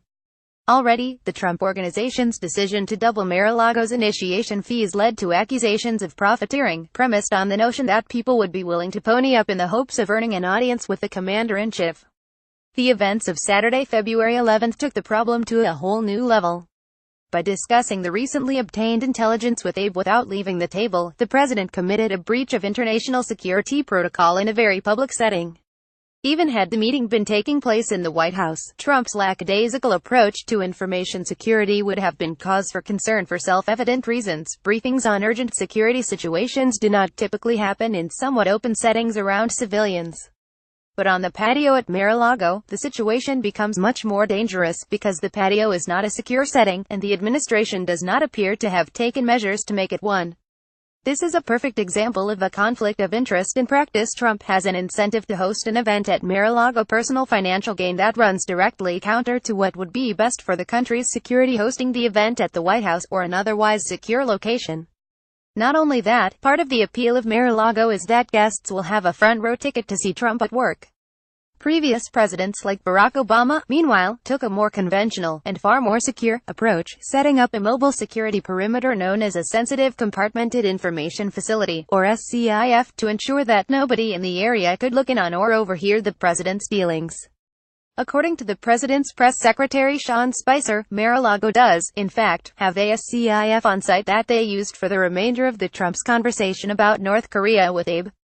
That they apparently began their discussion at the dinner table before deploying the SCIF underscores the problem of the situation at Mar-a-Lago. Trump has a financial incentive to hold an open-air meeting like Saturday nights to keep up the appearance that, by paying to be a member of his exclusive club, anyone can have access to the most powerful man in the world.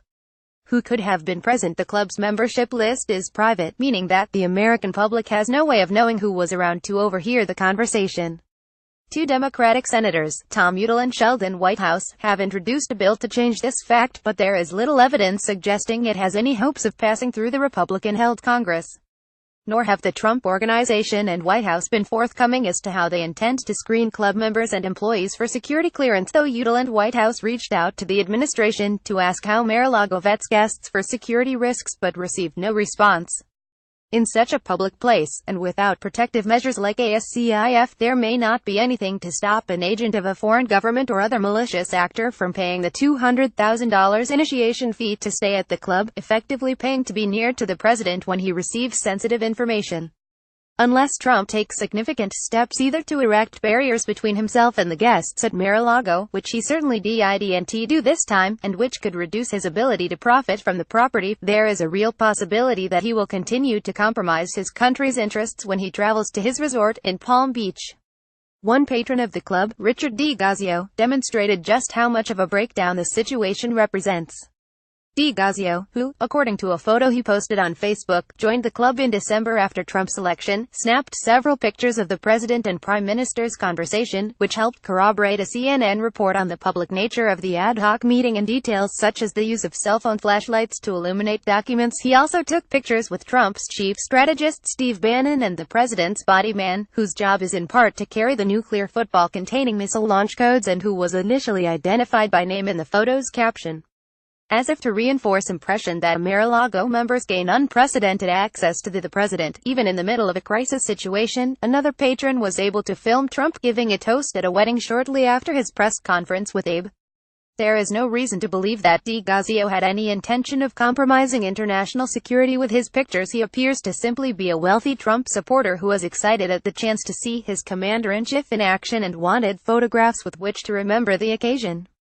He has since apparently either deleted his Facebook profile or increased his privacy settings so that it is no longer publicly accessible. Nevertheless, he demonstrated just how Trump's continued commingling of his business interests and his presidency places not just Americans but the entire global community in jeopardy. In a way, the sheer enormity of the situation at Mar-a-Lago briefly crowded out the fact that merely bringing Abe to Mar-a-Lago demonstrates Trump's conflicts of interest neatly.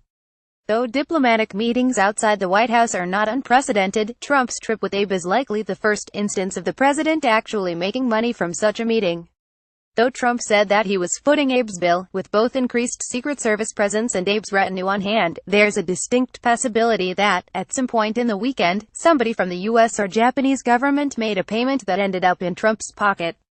On top of that, the visit generated an inordinate amount of free publicity for Mar-a-Lago, which Trump repeatedly mentioned and posted photos of on his social media accounts and was continually noted in coverage of the weekend.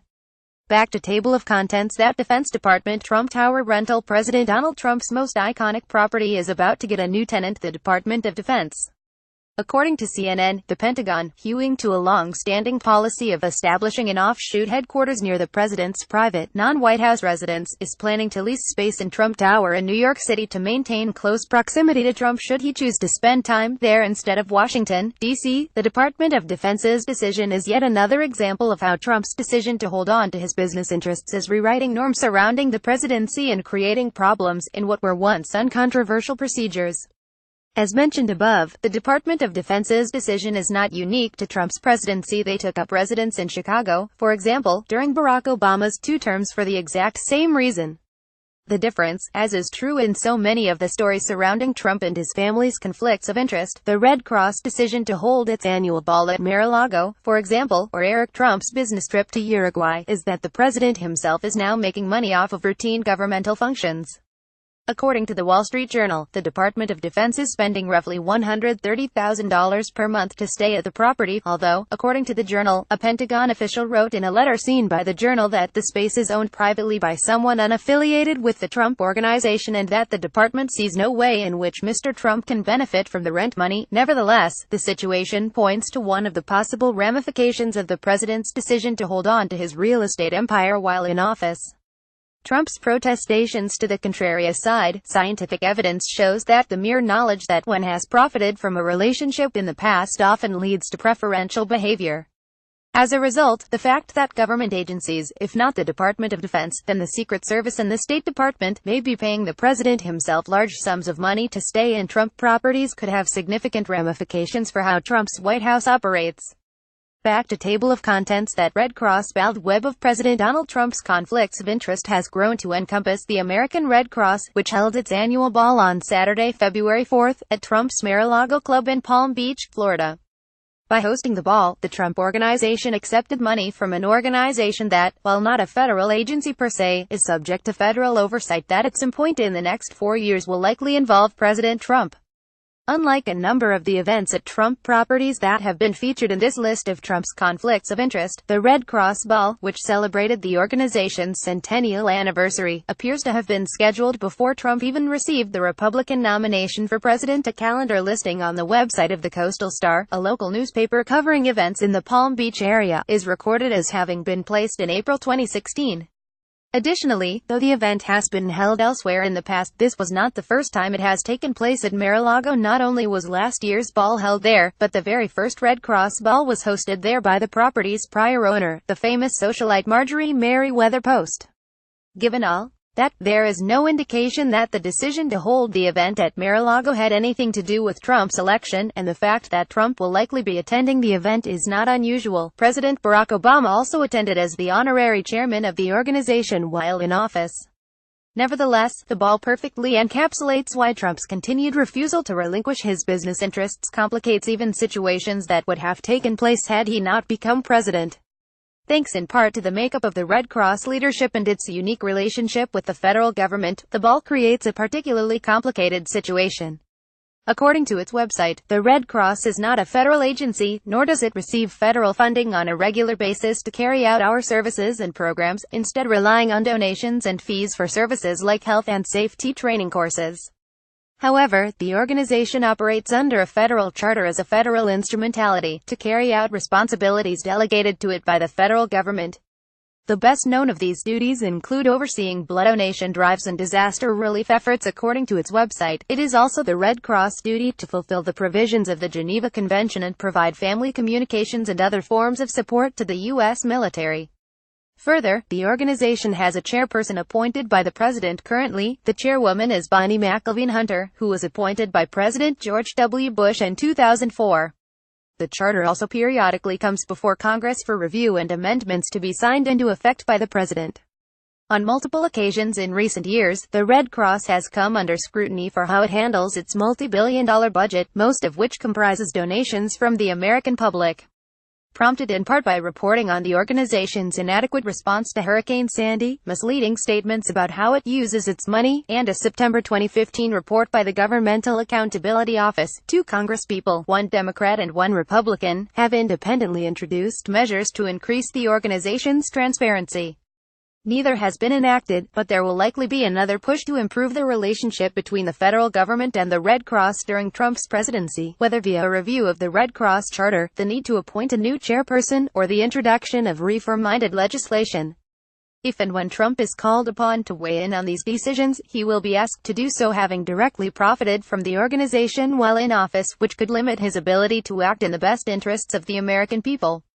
Back to table of contents. That D.C. labor dispute. 1 month before he took office, President Donald Trump managed to sidestep a potential conflict of interest at his hotel in Las Vegas.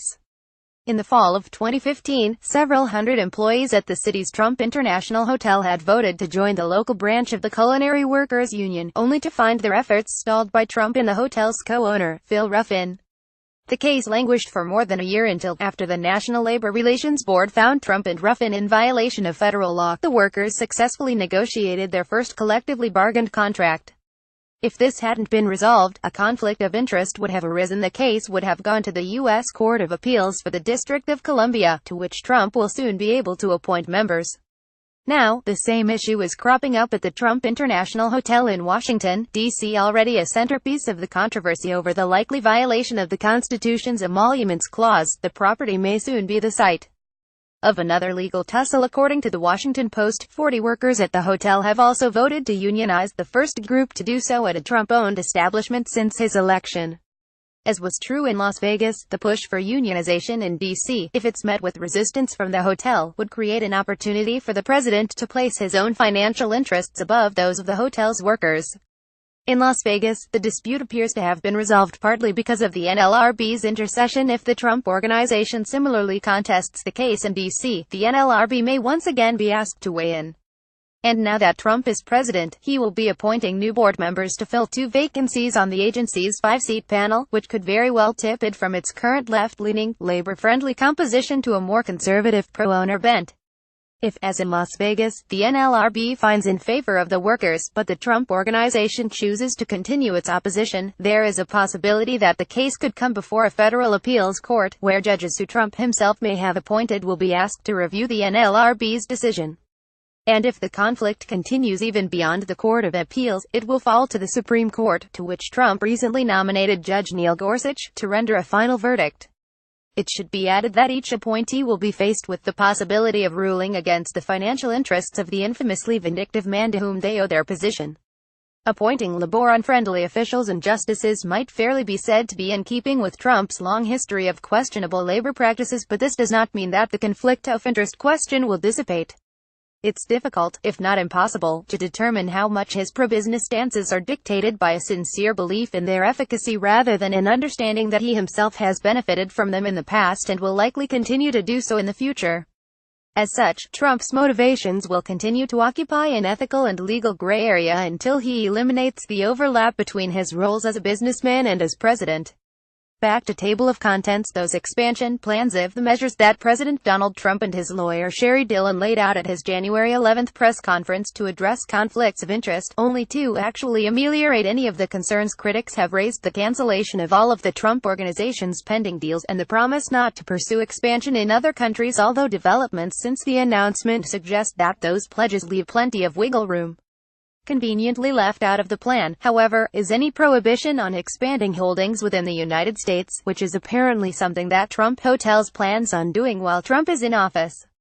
On January 25, Bloomberg reported that Eric Danziger, the CEO of Trump Hotels, said after a panel discussion in Los Angeles that the company is considering tripling the number of Trump-branded properties within the U.S. According to Danziger, there are 26 major metropolitan areas in the U.S., and we're in 5. I don't see any reason that we couldn't be in all of them eventually. Danziger listed Dallas, Seattle, Denver, and San Francisco as among the cities where the Trump Organization is looking to build in the near future. As the Trump Organization's holdings expand, so too does the potential that business considerations will have undue effects on the president's behavior in office, or at least appear to. Each location presents another opportunity for business people or foreign dignitaries to choose to stay in a hotel in an attempt to burnish Trump's opinion of them, their company, and/or their country. Each location increases the number of municipal governments with whom Trump will be interacting both as president and as the owner of a real estate empire. Trump Hotels expansion plans could put not only Trump but also the cities where new properties may be built in a difficult situation. San Francisco, for example, is currently experiencing a housing crisis, one possible solution to which would be to increase the pace of new home construction projects, some of which could be funded by federal grants. On the one hand, it is almost certain that the residents of San Francisco, a city that voted against the president by roughly a 9-1 margin in November, would strenuously object to a new Trump-branded property in the city. But there is also an incentive for the city government to work with the Trump Organization in finding a suitable expansion plan. With plenty of evidence to suggest that collaborating with Trump's businesses could influence the president, there's added pressure for city officials to pursue a potentially costly project residents may otherwise not want in hopes of reaping the benefits down the road. Meanwhile, the officials in charge of doling out federal largesse such as housing grants may similarly feel pressure based on the knowledge that Trump's feelings toward particular cities may change based on how receptive the locale was of his business expansion plans.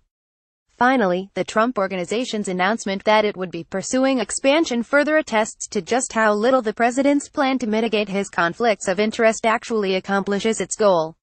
For the Trump Organization to not just expand but do so on such a large scale violates the professed spirit of the measures laid out on January 11 and defies any argument that the company will cease to act in a way that jeopardizes the president's ability to do his job.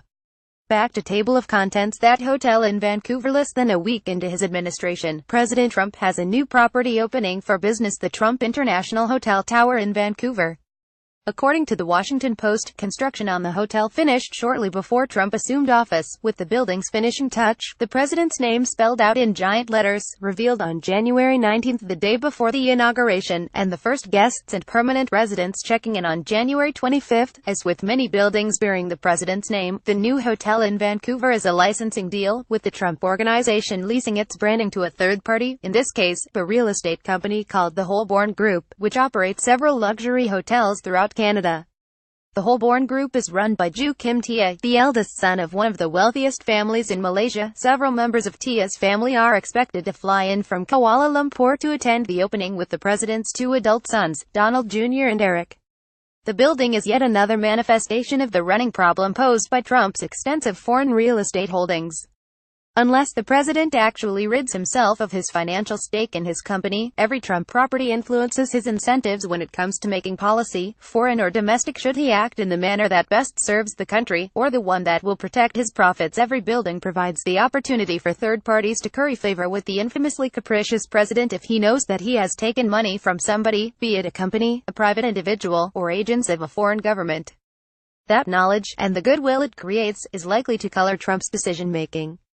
Moreover, every business person who has a licensing deal with Trump now has leverage. If Tia, or any of the other business people around the world with a Trump-branded property, disagrees with a decision the president makes, he can threaten to pull out of the partnership and jeopardize some of Trump's cash flow in an attempt to change his mind.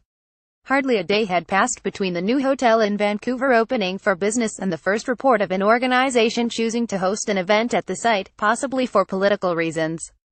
On January 26, The Washington Post reported that the American Chamber of Commerce in Canada, a business organization affiliated with the conservative U.S. Chamber of Commerce, had scrapped long-standing plans to hold a meeting about trade relations at the home of a diplomatic official and would instead be booking space in the new Trump Hotel for the equivalent of roughly $1,900, a relatively small sum, to be sure, but even small sums have been shown to substantially influence decision-making. The change initially prompted at least one planned speaker, the University of British Columbia professor Mathilde Bombardini, to back out of the event. However, according to the Vancouver Sun, she has since changed her mind after being told that the change of location was due to a leak at the previous site. As with so many of the instances chronicled here, the venue change demonstrates how Trump's conflicts of interest often operate in shades of gray. If the Chamber of Commerce did make its decision solely based on logistics, booking a spot in a Trump-branded building still makes possible the appearance of paying for play. In a marked departure from the Chamber's copacetic relationship with the Republican nominee Mitt Romney in 2012, the aggressively free-market, pro-trade group clashed with the president on multiple occasions during the 2016 campaign over Trump's protectionist trade policies, but has already made public overtures since the election to reconcile with the president. If it did, in fact, choose to move the event even in part because of the giant name on the new location's facade, the decision represents another chapter in the ongoing saga of the business community's desire to both please and sway a president whose ideology is not that of a typical Republican. Additionally, though nearly all of Trump's rhetoric about NAFTA centers on Mexico, Canada actually trades more with the U.S. than not just Mexico but any other country in the world. As such, there is plenty incentive for the Canadian branch of the American Chamber of Commerce to do whatever it can to reach out to Trump. Back to table of contents. That reality television show. Though President Donald Trump has been a well-known figure in American public life for decades, perhaps the single biggest contributor to his stardom has been NBC's The Apprentice. Trump himself is no longer the star of the show. Former California Governor Arnold Schwarzenegger has taken over as host in 2017, but the president remains an executive producer on the series for at least the coming year, including receiving a low five-figure salary for the position, according to Variety. Shortly after the news of that income broke, Kellyanne Conway, a counselor to Trump, clarified that he would be taking on his producing duties in his spare time, comparing the situation to previous presidents playing golf or pursuing other leisure activities. Norm Eisen and Richard Painter, who served as the chief ethics lawyers under Presidents Obama and George W. Bush, respectively, pointed out on NPR's Fresh Air that Trump's ongoing involvement with The Apprentice presents yet another conflict of interest.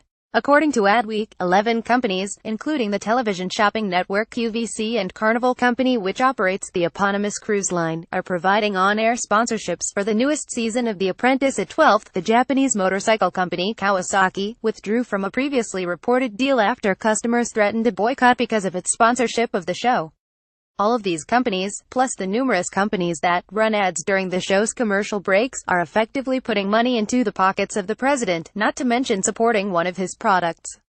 Trump apparently believes himself immune to such conflicts of interest, both in terms of legal impunity and his ability to ignore them, despite a good deal of research indicating that even minuscule financial incentives, minuscule for a billionaire, that is, can be enough to significantly influence behavior.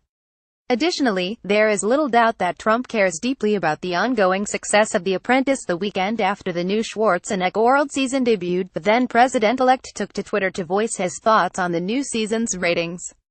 So when one of the companies that sponsors the show interacts with the executive branch, as when Carnival reached a $40 million settlement with the U.S. government over pollution in the Atlantic Ocean, for example, or when QVC settled a $7.5 million suit regarding deceptive advertising in 2009, the question will necessarily arise how their contributions to Trump's pocketbook and beloved TV show will affect the outcome. Even if Trump were able to fully blind himself to the conflicts described above, the president's role would remain a problem because it provides an unprecedented bargaining chip for both the companies currently sponsoring in the show and those that could seek to use it to attempt to manipulate the president. Consider, for a moment, the potential negotiations between one of Trump's sponsors and a government agency that finds it in violation of federal regulations. That company, though, has a trump card the likes of which has never been seen in American politics. Should it become apparent that the case is going awry, they can threaten to pull their support of the president's television show. The move would inevitably make waves on cable news of the kind that Trump has repeatedly demonstrated himself to be susceptible to. Any decision, whether in favor of the company or against it, immediately loses credibility if the company is found guilty. The decision is easily framed as retaliatory, a vindictive manifestation of the president's ego and narcissism. If the company is let off the hook, it will appear that the company has manipulated his venality for its own gain.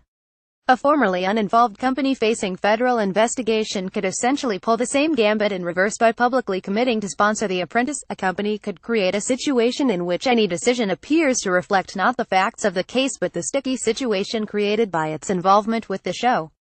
In this sense, then, Trump's decision to stay on as executive producer, and the conflicts of interest the position creates, jeopardizes not only the president's ability to carry out his job but also the fundamental legitimacy of the rule of law for any company that currently is or in the future may become involved with the show. Additionally, the president's continued involvement with the show creates a strange and tricky situation for NBC. Trump's reputation is inextricably intertwined with that of the show, meaning that NBC will to some extent be caught between promoting Trump as a successful businessman and doing its journalistic work.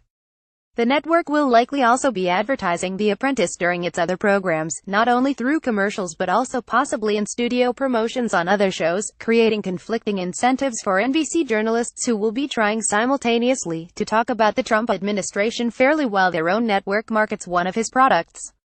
Back to table of contents. That pipeline, Dakota Access Pipeline, or DAPL, was the subject of continual controversy during the presidential campaign, drawing months of protests because of the perceived environmental impact it would create by crossing the Missouri River in close proximity to a Standing Rock Sioux reservation.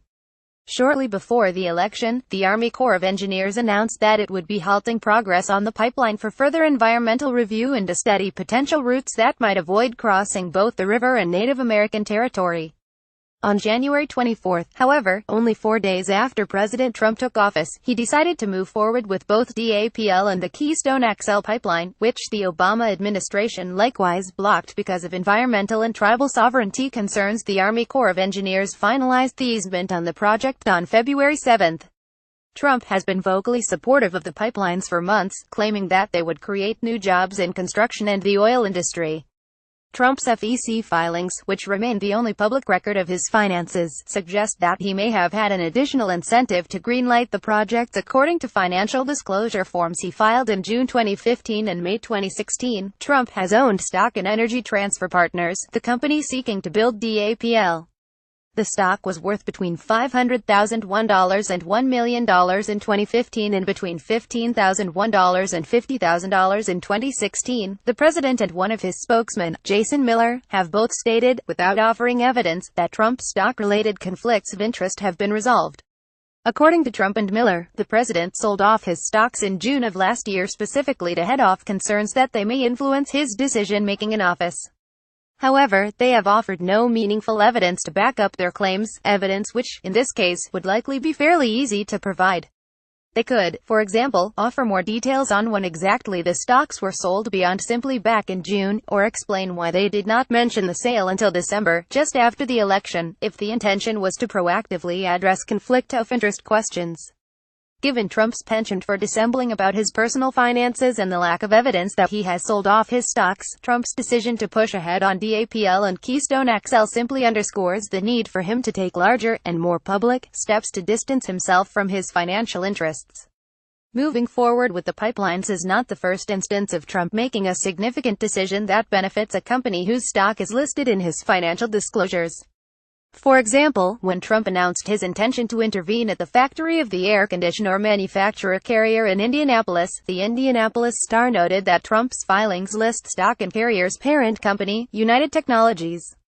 Back to table of contents. Those HUD grants has been noted on several previous occasions. One of the overarching questions about America's first businessman presidency is just how President Trump's vast empire will interact with federal agencies that answer to him. One of these potentially sticky situations became something of a flashpoint at the hearing for Dr. Ben Carson, Trump's appointee to lead the Department of Housing and Urban Development.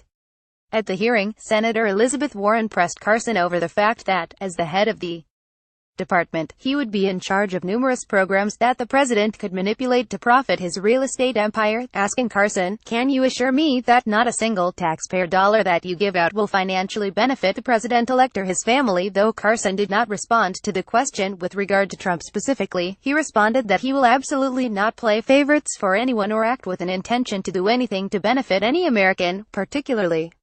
Warren went on to expound on how Trump's lack of financial transparency makes it borderline impossible to know if the policy will benefit him. Warren's line of questioning was not entirely hypothetical. Trump does, in fact, own properties the maintenance of which falls under HUD's purview. Thanks to an inheritance from his father, the president holds an ownership stake in, and has made millions from, Starrett City, a 153-acre, 5,881-unit low-income housing development in Brooklyn. The development, according to ABC News, receives substantial federal funding via HUD's many programs designed to support low-income renters and homeowners. Trump could easily press for policies that would increase his profits from Starrett, most notably allowing for the sale of the complex, an action HUD blocked in 2007, and, potentially, to other properties from which he may profit in ways that, without more complete financial information, the American public may not even know. The potential for a profitable relationship with HUD underscores a central problem with Trump's refusal to fully divest from his holdings before entering office. It's not just high-ranking officials who will possess the ability to act in a manner that benefits the president's pocketbook, it's ordinary civil servants as well. Shortly before his inauguration, The Washington Post noted several additional ways employees in Trump's executive branch could do so. Trademark disputes, for instance, will be adjudicated by judges appointed by his Commerce Secretary, while the EPA could roll back environmental regulations that reduce profits at his golf courses. Meanwhile, lower-level officials tasked with the day-to-day work of regulating Trump's properties are likely to face pressure as well, if not explicit from superiors, then from the implicit, inescapable knowledge that enforcement decisions will impact the president personally. Federal Aviation Administration inspectors, for instance, are in charge of on-the-spot, random inspections of aircraft, including Trump's, and at one point during the campaign grounded one of his planes after its registration expired. The Occupational Safety and Health Administration oversees construction sites, and has fined the Trump Organization on multiple occasions for workplace safety violations. Only 10 years ago, politically motivated firings within the Justice Department became one of the many enduring scandals of George W. Bush's administration, with so many executive branch employees interacting with the president's properties in so many different ways. Some will inevitably face difficult decisions between proper enforcement at his expense or looking the other way to stay in the boss' good graces. Back to table of contents. That other billionaire New York real estate developer President Trump's promise to erect a big, beautiful wall between himself and his business lasted slightly more than 48 hours. Almost exactly 2 days after the January 11 press conference at which Trump announced plans purported to disentangle himself from his namesake business, the Huffington Post reported that the president had scheduled a meeting with Stephen Roth. Roth, a fellow New York-based billionaire real estate developer, is in charge of Vornado Realty Trust, an investment firm that co-owns two of Trump's most valuable properties, one in Manhattan and one in San Francisco, and served as an economic advisor during the campaign. What Trump and Roth discussed at their meeting remains unknown, nor is it clear when exactly the meeting was scheduled. Regardless, that the meeting came directly on the heels of the press conference at which Trump and his lawyer laid out a plan supposedly meant to resolve conflicts of interest, throws the reality of the problems that come from having a businessman as president, and one who seems completely uninterested in taking steps that would actually distance him from his business, into sharp relief. Shortly thereafter, The Wall Street Journal reported that Roth may soon become involved with the Trump administration beyond just his pre-existing friendship and partnership with the president. Trump, it seems, will soon be naming Roth and Richard Lefrak, yet another New York-based billionaire real estate developer, to oversee a council of 15 to 20 builders and engineers who will be carrying out the president's $1 trillion infrastructure proposal, a situation which itself provides ripe opportunities for the pair to direct federal dollars towards projects from which they will financially benefit.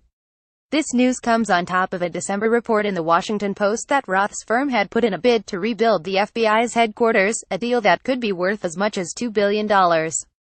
In other words, Trump, mere days after promising to remove himself from his businesses, is instead ushering a longtime partner into his administration. The move could also end up providing yet another avenue by which Trump could enrich himself in office and by which others could attempt to curry favor. Whether or not he intended to do so, the president's decision to place Roth at the head of such a large pool of money sends a signal to other companies about the continued intermingling of his business and his presidency, that working with the Trump Organization can be a path to increased influence or even appointment.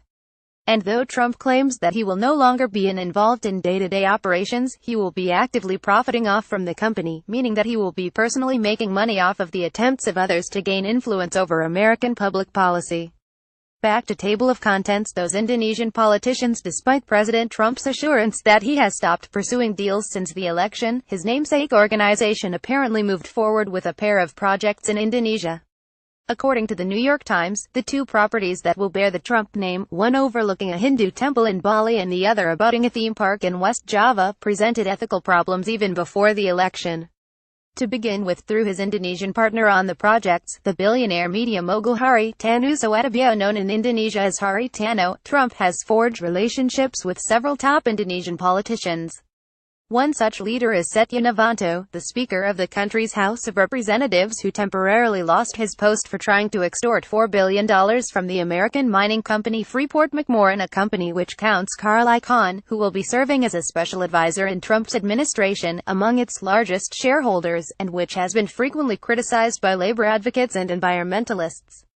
Trump had lunch with Novanto and several other Indonesian politicians during the campaign in September 2015 to discuss the Trump Organization's planned expansion into Indonesia. At a post-luncheon press conference, Trump pulled Novanto in front of the cameras, calling him an amazing man and one of the most powerful men, and asserting, "We will do great things for the United States." It is unclear exactly whom Trump meant when he used the word we. Trump then asked Novanto to confirm that they like me in Indonesia, which Novanto did. Another of the politicians who attended the lunch with Trump is Fadly Zon, the vice chairman of Indonesia's House of Representatives, whose district includes one of the cities in which one of the Trump-branded properties will be built. According to the Australian Broadcasting Corporation, Zon is associated with a political movement seeking to unseat and jail the current governor of Jakarta, Basuki Tjahjanurnama, also known by his nickname, Ahok, and has spoken at rallies against Ahok. The anti-Ahok movement is rooted partly in centuries of ethnic tension within the country. Ahok is both Christian, which has made him the target of attacks by hardline clerics claiming to represent Indonesia's Muslim majority, and a member of the country's historically oppressed Chinese minority, which was the target of a massacre in 1998. Aside from an interim governor appointed half a century ago, Ahok is the first governor of Jakarta to fall into either category, and is currently on trial for blasphemy for allegedly insulting the Quran, although Ahok supporters claim that it is Ahok's accusers who are guilty of blasphemy for denigrating Ahok's Christianity. Both Trump's question to Novanto and Zon's presence at the meeting underscore another difficulty the president introduces into the United States' relations with Indonesia. Indonesia is both the largest predominantly Muslim country in the world and the nation with the largest population of Muslims. Novanto received significant blowback for his statement that, yes, Indonesians do like Trump, because it turns out that, no, many Indonesians don't like Trump, in large part because of his on-again, off-again proposal to ban Muslims from immigrating to the U.S. In fact, faced with mounting criticism, Novanto's party apologized not only for Novanto's statement but also for his mere attendance at the luncheon. Since Trump's victory, both Navanto and Zahn have stood up for the president, arguing that Trump's hardline stance toward Muslim immigration was merely campaign rhetoric and not actually reflective of the president's own beliefs, something Navanto claimed Trump personally assured him was the case. Regardless, it is clear that the Trump Organization's planned expansion into Indonesia, which, again, is the reason Trump met with Navanto and Zahn in the first place, could introduce major complications into the relationship between the president and the political leaders of the world's largest Muslim country, not to mention a significant trade partner and an important ally in the South China Sea region. As if that weren't enough, Tano himself has shown increasing interest in becoming involved in Indonesian politics. In 2014, Tano publicly supported the retired General Prabowo Subianto in the nation's presidential election. Subianto lost to the country's current leader, Joko Widodo. Then, in 2015, he helped found a new political party, the United Indonesia Party, or Partai Perindo, which intends to field candidates for national office in the near future, including Tano himself. Shortly after the New York Times reported on the project, Tano told the Australian Broadcasting Corporation that, "If there is no one I can believe who can fix the problems of the country, I may try to run for president. If Tano does so, it will create the possibility that Trump will be dealing with a head of state with whom he has shared business interests, which, as the ethics lawyer Richard Painter told the New York Times, makes it impossible to conduct diplomacy in an even-handed manner, especially considering that, after Trump's election, stock in Tano's company rose significantly." Moreover, Tano, like Ahok, is both Christian and ethnically Chinese, which some insiders consider an obstacle to his electoral chances, although Tano argues that it is not a hoax religion but his lack of firm leadership that has led to the large-scale protests against the governor. Nevertheless, if Tano does choose to run for office, it is difficult to see how his race, religion, and business partnership with a president many see as blatantly Islamophobic could do anything other than create further difficulties both within Indonesia and in the country's relationship with the U.S. Tano remains close to Trump. He attended the inauguration as a guest of the Trump Organization. He and his wife posted several photos commemorating the occasion on their Instagram accounts, including pictures with Donald Jr. and Eric Trump and a video taken out the window of a car driving along the inaugural parade route. Then, in a February 7 interview with the Indonesian news magazine Tempo, Tano bragged about his access to the president. In the interview, he claimed to have seen Trump as recently as January 4 in New York, though he demurred when asked what they discussed, saying, "It wouldn't be ethical, especially now that he is the president." Tano also confirmed that nothing has changed regarding the branding deals in Indonesia, which he says will be moving forward with Trump's sons in charge, a statement that would seem to contradict Trump and his lawyers' January 11 announcement that the company would be suspending unfinished development projects. Back to table of contents. That Emirati businessman. Though the biggest controversy over the New Year's Eve celebration at Mar-a-Lago, Trump's Florida estate, was apparently whether or not Joe Scarborough could accurately be described as having partied there. Video footage taken by a guest and obtained by CNN the next day brought renewed scrutiny to President Trump's own presence at the event. During a 10-minute speech given in front of the party's 800-odd attendees, Trump praised his Emirati business partner Hussein Sajwani and Sajwani's family, saying, "The most beautiful people from Dubai are here tonight, and they are seeing it and they love it." CNN identifies Sajwani as a billionaire developer in Dubai who has paid Trump millions of dollars to license the Trump name for golf courses in Dubai. Trump's spokeswoman, Hope Hicks, defended the remarks by clarifying that the president and Sajwani had no formal meetings of professional discussions. Their interactions were social. Whether or not Hicks' statement was true, Trump's commendation of Sajwani is part of a pattern in which the president praises his business partners in ways that suggest he has little interest in extricating himself from his company's interests. Previously, he has name-dropped business partners in Turkey and Argentina while on official calls with the country's leaders. He also met, and took photos, with associates from India shortly after the election. Moreover, as with several of the countries in which Trump-branded buildings are located, the United Arab Emirates has a questionable record on human rights. Human Rights Watch specifically states that the nation uses its affluence to mask the government's human rights problems. By singling out Sajwani, Trump also runs headlong into accusations that he and his family are selling access to his administration through their organization and family foundations. According to Politico, tickets to celebrate with the president at Mar-a-Lago went for upwards of $500. The stated attendance of at least 800 people means that the Trump Organization made at least $400,000 off of ticket sales for the event. There is no indication that the party was a fundraiser for any outside organization, such as a charity or campaign fund, as is often the case when politicians attend such an event. Whether or not the president sees it as such, the event offered attendees the opportunity to be in the same room as Trump and bend his ear for a price. This follows consternation regarding an auction for a face-to-face meeting with Trump's daughter, Ivanka, and a charity event that offered a reception with the president and a hunting trip with his two sons, both of which have since been cancelled, as well as ongoing speculation that foreign entities will attempt to curry favor with Trump by booking rooms and events at his hotel in Washington, D.C. That Trump singled out Sohjwani at the New Year's Eve party lends credence to these concerns. It's an instance of someone receiving the president's attention simply by buying a ticket to one of his events. Since footage of Trump's shout-out emerged in early January, Sohjwani has continued to feature in coverage of the president's business entanglements. At the January press conference where Trump and his lawyer, Sherry Dillon, laid out the president's plan to ostensibly avoid conflicts of interest, Trump said that after the election, Sohjwani offered him a $2 billion deal, which Trump turned down.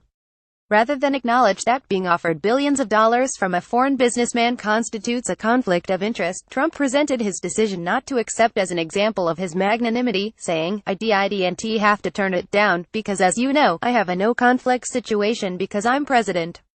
It's a nice thing to have, but I don't want to take advantage of something." Later, Sohjwani attended Trump's inauguration, although it's unclear if he interacted with the president while there. Then, on Tuesday, Sohjwani posted a picture of himself eating with Donald Trump Jr. in Dubai on Instagram with a caption reading, "It was great having my dear friend and business partner Donald Trump Jr. over for lunch. Discussing new ideas and innovation always makes our meetings even more interesting." Donald Jr.'s meeting with Sohjwani prompts concerns about the president's conflicts of interest, for two main reasons. First, the meeting offers a reminder of the insufficiency of the steps Trump has taken to distance himself from his businesses. Though Trump and Dillon claimed that their plan resolved questions about conflicts of interest, ethics experts disagree because Trump still knows what his assets are and the identities of those with whom he does business. They say, Trump still knows more than enough to favor his company. Moreover, in an actual blind trust, Trump would have turned his assets over to a trustee with whom he would have no contact. Instead, he turned it over to a longtime executive within the Trump Organization and his sons, who he has long counted as among his closest advisors and with whom he has remained in contact during his presidency so far. Donald Jr.'s meeting with Sohjwani is a reminder of these inadequacies, especially because Sohjwani posted the picture to Instagram, thus increasing the lunch's visibility and, along with it, the likelihood that the president will know about the ongoing interactions between his company and Sohjwani's, that is, if Donald Jr. hasn't already made his father aware of them. Second, Sohjwani's caption further undermines one of the few parts of the arrangement that actually would have meaningfully reduced the president's conflicts of interest. In January, Dillon said that the Trump Organization would be canceling all of its pending deals and would stop pursuing foreign deals during Trump's presidency. Since then, numerous developments have called those intentions into question. Projects appear to be moving forward in both Scotland and the Dominican Republic, with the Trump Organization offering narrow, legalistic explanations as to why the progress didn't violate the terms of the trust. Though a spokeswoman for the Trump Organization has said that Donald Jr. was not seeking new deals while in Dubai, the previous stories, coupled with Sohjwani's Instagram caption, undermine that account. Back to table of contents. That Virginia Vineyard. Among the dozens of properties President Trump owns is Trump Vineyard Estates and Winery in Charlottesville, Virginia, the source of his namesake wine.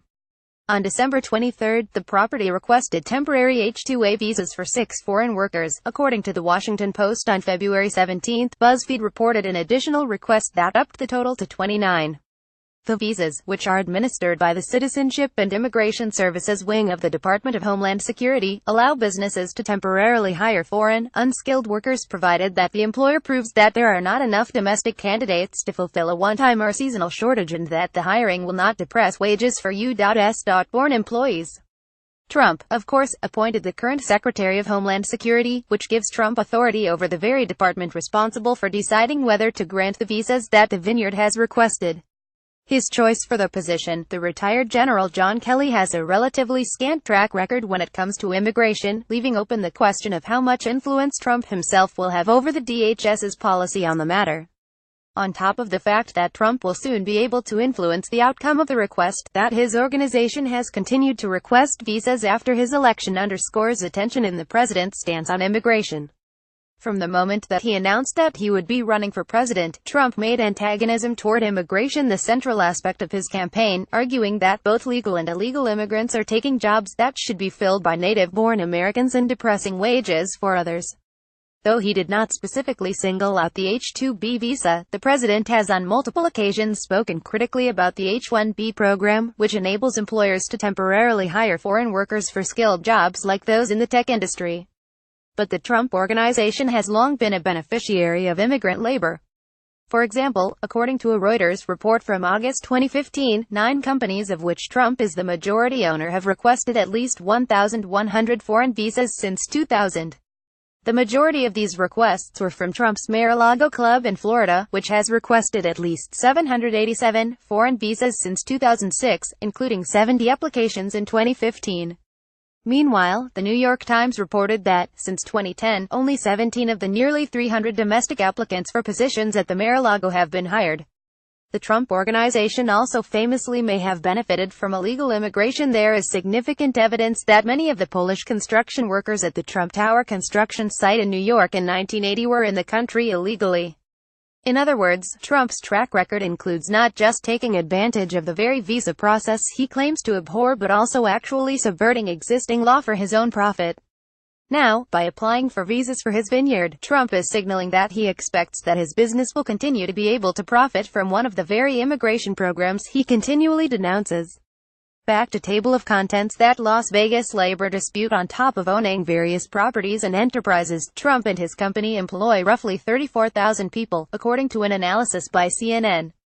On December 21, several hundred of those workers resolved the labor dispute against the president, one in which, had it continued for even a few weeks more, Trump would have had the unprecedented power to make appointments to affect its outcome.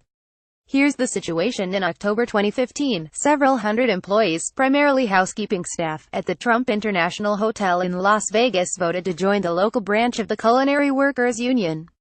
Trump Ruffin Commercial LLC, which owns the hotel and is itself owned by Trump and the casino magnate Phil Ruffin, contested the vote, first by enlisting an anti-union consulting firm for whose services it paid $500,000, and then by filing complaints with the National Labor Relations Board (NLRB). Shortly before the election, the NLRB not only rejected Trump and Ruffin's complaints but also found that, because the pair had refused to negotiate with the nascent union, they had violated federal law and their hotel was operating illegally. Trump and Ruffin have since appealed to the U.S. Court of Appeals for the District of Columbia.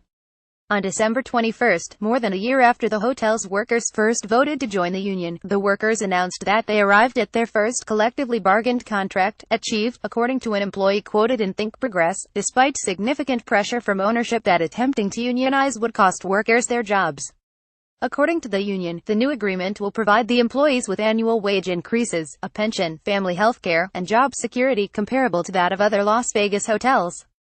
Moreover, the Culinary Workers Union's parent organization, Unite Here, has reached an agreement to represent workers at Trump's recently opened hotel in Washington, D.C. Although this dispute has been resolved, it is included here because it exemplifies the type of situation in which Trump's business interests are likely to overlap with his duties as president.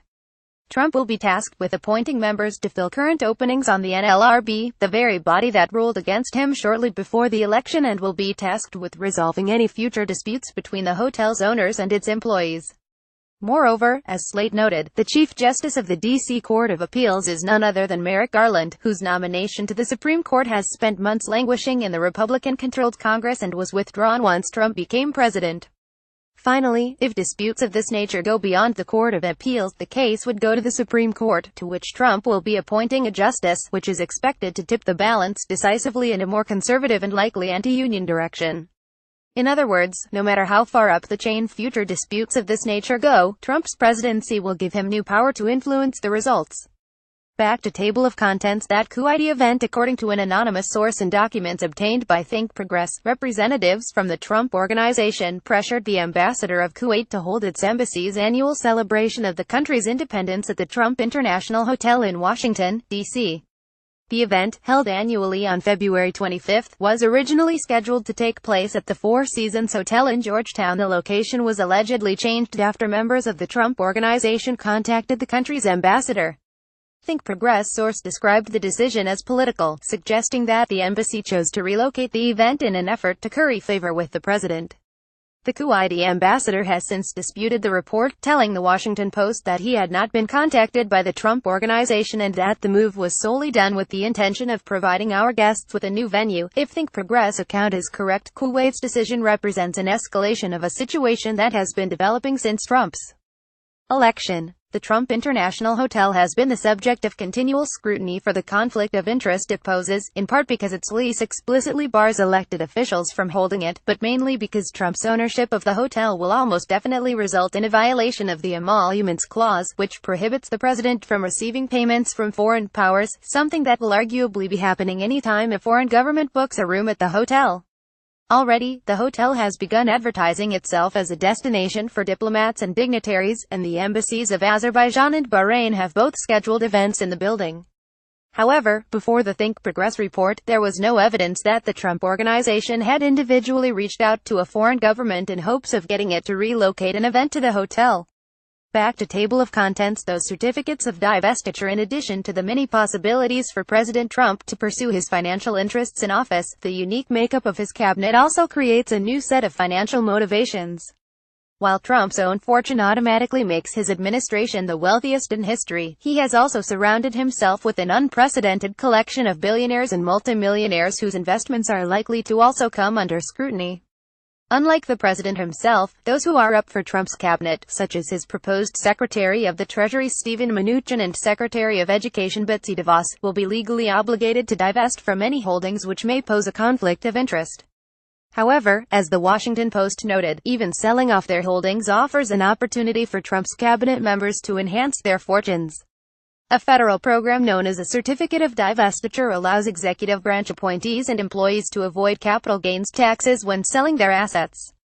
The program has existed since 1989, and most recently received attention when President George W. Bush appointed Hank Paulson, then the chief executive of Goldman Sachs, as his Treasury Secretary in 2006. Paulson was forced to sell off $700 million in shares of the bank. The certificate of divestiture enabled him to avoid a potential $200 million in capital gains tax liability. According to the Washington Post, the Office of Government Ethics is currently researching whether the president himself would qualify for the tax break even if he doesn't. The unprecedented wealth of Trump's cabinet promises to push this provision, and the financial incentives it creates, to the limit. Back to table of contents. That Carrier deal. One of President Trump's first major economic moves as president was the deal that he and Vice President Mike Pence struck with the air conditioner manufacturer Carrier, which had planned to move 2,100 jobs from its Indiana plant to Mexico. Finalized on November 29, the compromise kept 730 of the plant's jobs in Indiana in exchange for $7 million in tax breaks over 10 years. The deal immediately attracted praise and criticism on both sides of the aisle, with much of the scrutiny going toward the trade-off between jobs and tax breaks and Trump's idiosyncratic, ad hoc negotiation techniques. An additional detail soon emerged regarding the deal according to his SEC filings, which, despite Trump and his spokesman Jason Miller's unverified statements that the president sold off his stock in June, remain the most recent public record of the president's finances. Trump holds stock in Carrier's parent company, United Technologies. In 2014, his investment in the company was between $100,001 and $250,000, while in 2015, the stock is listed as worth less than $1,001, which could indicate that he sold some or most of the stock each year. His holdings earned him between $2,500 and $5,000. The paucity of information in the SEC filings makes it difficult to ascertain why his holdings appear to have decreased. Regardless, the investment is not only one of several hundred but also a relatively minor one among Trump's many holdings, some of which are worth over $5 million. As a result, it's difficult to know how much, if at all, Trump may have considered the stock, particularly considering that he didn't appear to remember his initial promise to save the Carrier plant. Additionally, Trump does not have stock in the next company he called out on Twitter, Rexnord Corporation, which is also based in Indiana, or its parent company, the Carlyle Group. Still, Trump's deal with Carrier demonstrates the unprecedented challenge the president's conflicts of interest create unless he either puts his holdings in a truly blind trust or divests completely. A significant number of the decisions he makes will involve some level of financial incentive for himself as well as for the country. Back to table of contents. That blind trust issue. Almost as soon as Donald Trump and a lawyer from the Trump Organization unveiled their plans to distance the president from his businesses on January 11, many ethics experts argued that the proposal didn't do nearly enough to ward off concerns that Trump's business involvements would produce conflicts of interest during his presidency. Under that plan, Trump resigned from the positions he held at the many companies that make up his real estate empire, ceding control to his 2 adult sons and a longtime business associate, with his assets placed in a trust run by his 2 adult sons and Allen Weisselberg, a longtime Trump Organization executive, for the duration of his presidency. In unveiling the plan, the president vowed to refrain from talking about his financial interests with Donald Jr. and Eric Trump, and said that all future business decisions would be reviewed by a newly appointed compliance officer to prevent even accidental impropriety. However, critics said, as long as Trump still profits from his businesses, these measures do almost nothing to mitigate worries about conflicts of interest. Besides, with so much of his fortune derived from highly visible real estate and branding deals, some lawyers note that no trust would fully blind him from knowing where his financial interests lie. They say the only way to fully protect against conflicts of interest would have been for him to have sold off his businesses before taking office. Events since the election demonstrate that these experts' doubts are well-founded. Trump and his sons have shown little interest in maintaining the appearance of separation, with Eric and Donald Jr. showing up at numerous political events for their father. Roughly 2 weeks before the election, Donald Jr. met with a pro-Russian group in Paris to discuss his father's policy toward Syria and, according to Politico, was involved in his father's search for a Secretary of the Interior. He was also spotted hunting in Turkey shortly after his father's phone call with Turkish President Recep Erdogan, in which the president praised a Turkish business partner. Eric, meanwhile, appeared in photos with his father and a group of Indian businessmen mere days after the election, and both were present for the president's announcement of his nominee for the Supreme Court. Then, when asked about the blind trust in a March 24 interview with Forbes, Eric gave answers that seemed to contradict not only the arrangement to which he supposedly agreed but also his own statements on the topic. "I do not talk about the government with him, and he does not talk about the business with us. That's kind of a steadfast pact we made, and it's something that we honor," he said, before telling the interviewer that he will be providing updates to his father on the bottom line, profitability reports and stuff like that on a quarterly basis. "My father and I are very close. I talk to him a lot. We're pretty inseparable," he concluded. If Trump is in constant contact with Eric and receiving updates on his businesses from his sons, it renders the trust they created effectively meaningless, and validates the concerns watchdog groups raised when Trump first unveiled his plan in January.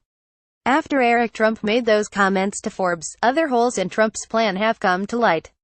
On April 3, ProPublica discovered a previously unreported change to the trust arrangement that effectively allows the president to personally withdraw money from his businesses at virtually any time he chooses. On February 10, a clause was apparently added to a letter outlining the details of the trust, stating that the trustees shall distribute net income or principal to Donald J. Trump at his request, as the trustees deem necessary for his maintenance, support, or uninsured medical expenses, or as the trustees otherwise deem appropriate. In other words, Trump will be able to draw profits from his businesses at any time during his presidency as long as he and the trustees, again, his 2 sons and his longtime business partner, agree that it is appropriate, and will not have to disclose when he does so.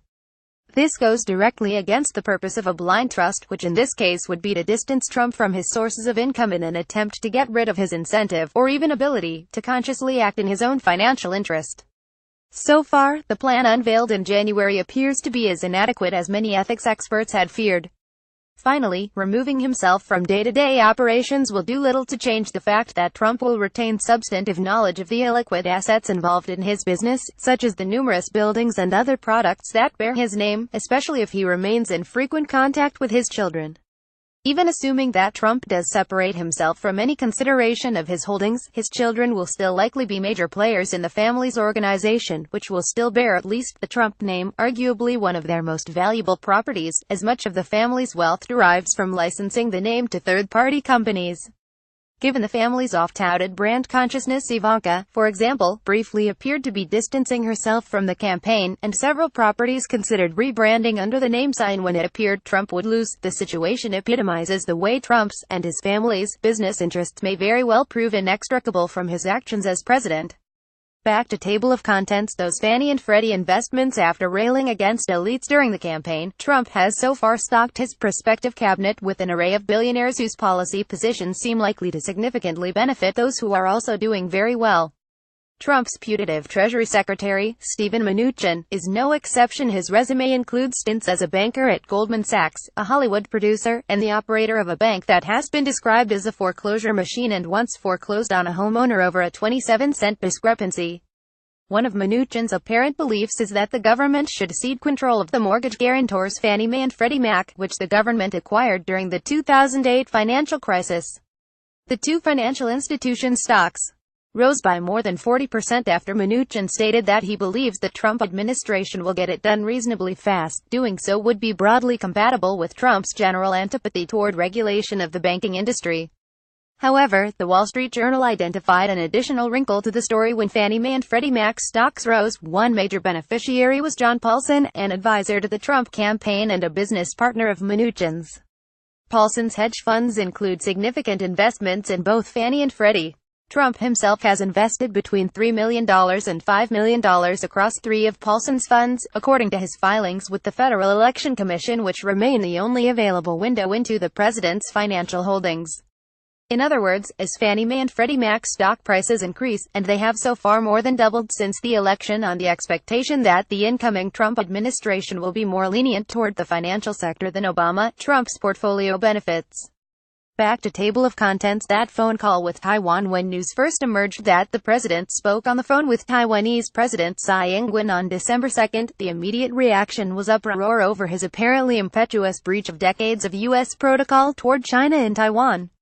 As my colleague David Graham explained, since 1979, the United States has participated in the artful diplomatic fiction of officially recognizing the mainland People's Republic of China as the only legitimate Chinese government while maintaining loose, unofficial recognition of, and significant economic and military ties to, Taiwan.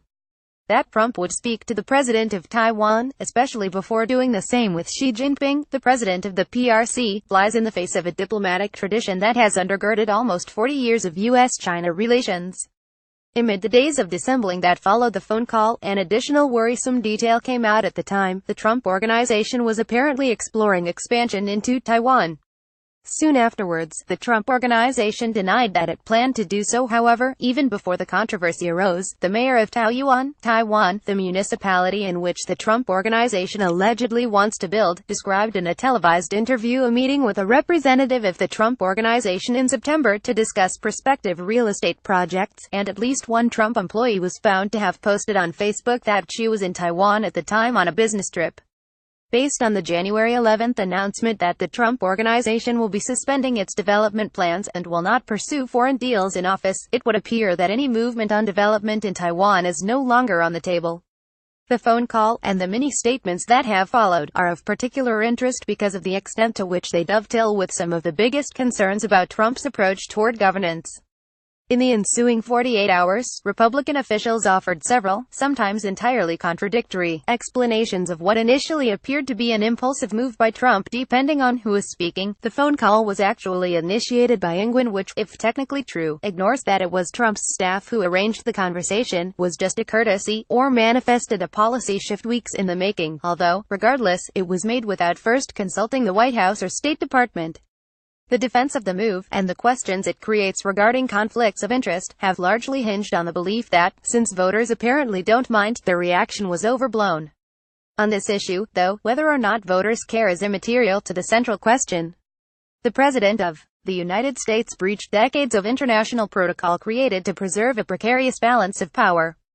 That decision raised not only the possibility that Trump was blundering into a potential international incident but also that he may have done so in part out of consideration for his business prospects. Back to table of contents. That Deutsche Bank debt. Though he often brags about leveraging corporate finance law to become the king of debt, Trump's numerous bankruptcy filings have left most large Wall Street banks reticent to lend to him, according to the Wall Street Journal. Among the few exceptions is Deutsche Bank, which has led or participated in loans of at least $2.5 billion to the president since 1996, with at least another $1 billion in loan commitments to Trump-affiliated companies. More than $300 million of those loans have come since 2012. The president's indebtedness does not itself pose a conflict of interest, but Deutsche Bank's ongoing legal troubles very well might. The Justice Department is currently negotiating with Deutsche Bank regarding a preliminary settlement of $14 billion to resolve probes into allegedly misleading predatory lending practices in the lead-up to the 2008 financial crisis. While it is believed that Deutsche Bank will push back against the sum, there has been no public news regarding negotiations since the initial figure was reported in September. Trump will soon be naming many of the officials with jurisdiction over this and other deals, prompting several House Democrats to send a letter to federal financial agencies calling for close scrutiny of how Trump may seek to influence the settlement through his appointments, although doing so would be just as in keeping with his general stance toward financial regulation as with active protection of his pocketbook. Other Democrats have called for the proactive appointment of independent prosecutors to avoid any appearance of conflict if the case is not resolved before Trump takes office. Fears that Trump may unduly consider his indebtedness to Deutsche Bank in deciding his administration's policy toward the financial sector go beyond general anxiety about deregulation. Deutsche Bank is undergoing a period of struggle that may have it on the verge of failure already. Its stock valuation has dropped by more than half since July 2015. In January, it posted its first full-year loss since 2008, and one of its many tranches of bonds, one specifically designed to be a high-risk, high-reward safety valve in times of trouble, has recently begun to crash. In June, the International Monetary Fund called Deutsche Bank the most important net contributor to systemic risks among globally important financial institutions. If the bank were to fail, it could have major consequences for not only Trump's businesses, which would lose their sole remaining lender, but for the global economy as well. Arguably, the $14 billion fine the Justice Department is seeking to impose has exacerbated rather than alleviated these struggles. Based the company's market capitalization, the number of shares multiplied by their price, of roughly $16 billion, the sum would leave Deutsche Bank critically low in liquid assets with which to absorb future troubles, although the institution's own self-valuation of $68 billion argues otherwise. But given the complexity and potential volatility of the situation, it is important for any decision to be free from outside influence, something Trump's outstanding debt threatens to jeopardize. Back to table of contents that Secret Service detailed during the election. The Trump campaign put no small portion of its funds toward paying for use of the candidate's own properties. Perhaps the most notable of these expenditures was the nearly $170,000 the campaign spent in July on rent for its headquarters in Trump Tower. These expenses raised the possibility that, as Trump predicted in 2000, he could be the first presidential candidate to run and make money on it. Now that he will be president, he may be able to profit off of the Secret Service by virtue of the fact that he and his family will live in Trump Tower and fly in his private jets, which requires the agents tasked with guarding them to pay him rent and airfare. The first way Trump could monetize his own protective detail is by having family members travel in his 2 planes and 3 helicopters. This is not so much speculative as foregone over the course of the campaign. The Secret Service, which traditionally pays for its own travel during elections, spent $2.74 million to fly on a plane owned by one of Trump's own companies. While in office, Trump will fly exclusively on Air Force One, while Mike Pence will be riding Air Force Two. However, their families may still be flying on Trump's private planes, along with their protective details, which would effectively direct even more money to Trump. Previous first families have flown with a detail, whose legal purview covers the immediate family members, but none have done so on planes they themselves own. A bigger question regards Trump Tower in New York, where the president appears likely to spend a significant amount of time. For the past few decades, it has been common practice for the Secret Service to provide protection for the president and vice president's non-White House residences, which sometimes entails paying rent to the office holder. Joe Biden, for example, received $2,200 per month when the agency rented a cottage he owned near his home in Delaware. But Trump Tower is a unique case, as it's not in Delaware but the middle of Manhattan. Already, pedestrians and tourists are chafing at the increased security around the building, Trump's frequent use of which has required closing a block of 56th Street and multiple lanes of Fifth Avenue, with multiple outlets reporting that Trump's wife Melania and 10-year-old son Barron are expected to stay at Trump Tower for at least part of his term. It appears that the consternation will continue, with an enormous price tag for taxpayers. According to the New York Post, it could cost as much as $3 million a year to rent out two of the building's vacant floors, meaning that Trump will be making money off of his own security detail. Meanwhile, Reuters has reported that the city of New York is calling for federal funds to reimburse the costs of keeping up a security detail around Trump Tower. This system creates an unusual set of conflicting interests for Trump regarding his own travel and residences. Though presidents as disparate as Dwight Eisenhower and Barack Obama have evoked partisan ire over time spent away from the White House, whether on the golf course or on vacation in Hawaii, only Donald Trump will actually have gained from his and his family's travels. And if, while in office, Trump visits properties he owns other than Trump Tower, his buildings in other U.S. cities like Chicago and Miami, for example, or his golf course and resort in Scotland, or one of the many international hotels bearing his name, he stands to gain from the stays for which his security detail and, by extension, taxpayers may be paying. Moreover, the more his family members fly on his planes, whether they are running his business on his behalf or running interference with foreign leaders, the more the Secret Service will end up paying for seats alongside them. In fact, there are already signs that the Trump Organization has no qualms about making money off of the New York Tower's new security arrangements in more ways than one. According to Politico, just 5 days after the election, a prominent New York real estate firm invoked Trump Tower's new Secret Service detail as a selling point for a $2.1 million condominium, which it described as the best value in the most secure building in Manhattan. Though the flyer was issued by an outside agency, the president's corporation still stands to benefit from increased traffic through processing and other service fees, making the advertisement a clear example of how Trump stands to benefit off of his new position. Back to table of contents. That property in Georgia. The country Trump's selection has had the effect of speeding up development on a number of his branded properties, even when the president appears not to be pulling any strings himself. As occurred with Trump Tower Buenos Aires, the completion of an embattled Trump-branded building in the former Soviet Republic of Georgia is no longer on hold now that Trump has won. The project, which has been in the works in the seaside resort city of Batumi since 2010, was initially scheduled to break ground in 2013, but has been in stasis for several reasons, possibly including the 2013 electoral defeat of President Mikhail Saakashvili, a friend of Trump's and a supporter of the deal. According to a report in the Washington Post, the greenlighting of the Trump property in Batumi has not been linked to a specific conversation with Georgian leaders, and the U.S.-based partner on the project has suggested that it has moved forward without any nudging from the government. However, numerous public statements in the days since suggest that Trump's election was a major factor, including an interview with a real estate entrepreneur who said, "Cutting the ribbon on a new Trump Tower in Georgia will be a symbol of victory for all of the free world." That the property seems to be moving forward solely because Trump was elected suggests his various business interests around the world may play a role not only in his foreign policy but in how other countries seek to deal with the U.S. as well.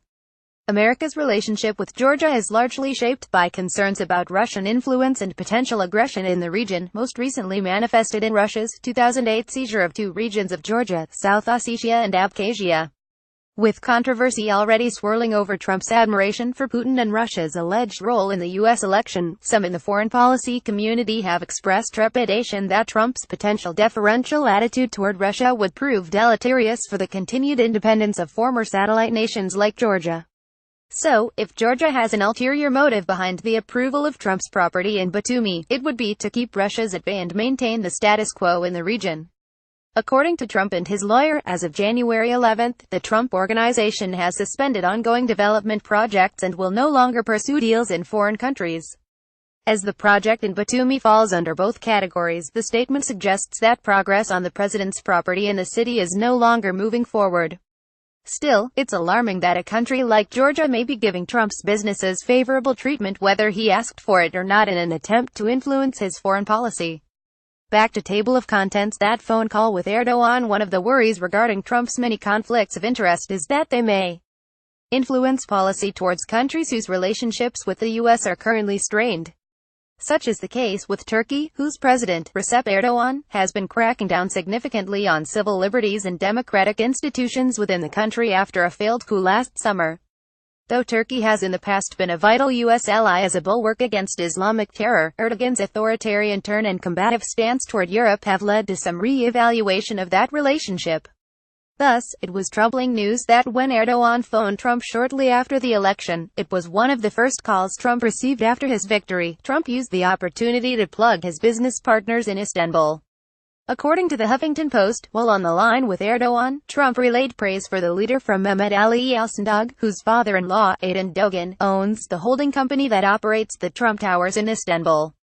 Dogan has previously drawn Erdogan's ire by criticizing the leader in recent years. However, Dogan's companies, most notably CNN Turk, have shown support for Erdogan's regime, including broadcasting his first message after the uprising in July. Trump's conversation with Erdogan is also worth noting because of a number of Trump's previous statements regarding the Turkish president. Though Erdogan briefly called for Trump's name to be removed from the Istanbul property due to his proposed ban on Muslim immigration, Erdogan dropped the demand when, after the overthrow attempt, Trump praised Erdogan for turning it around and essentially dismissed concerns over Erdogan's crackdown on civil liberties by bringing up domestic problems.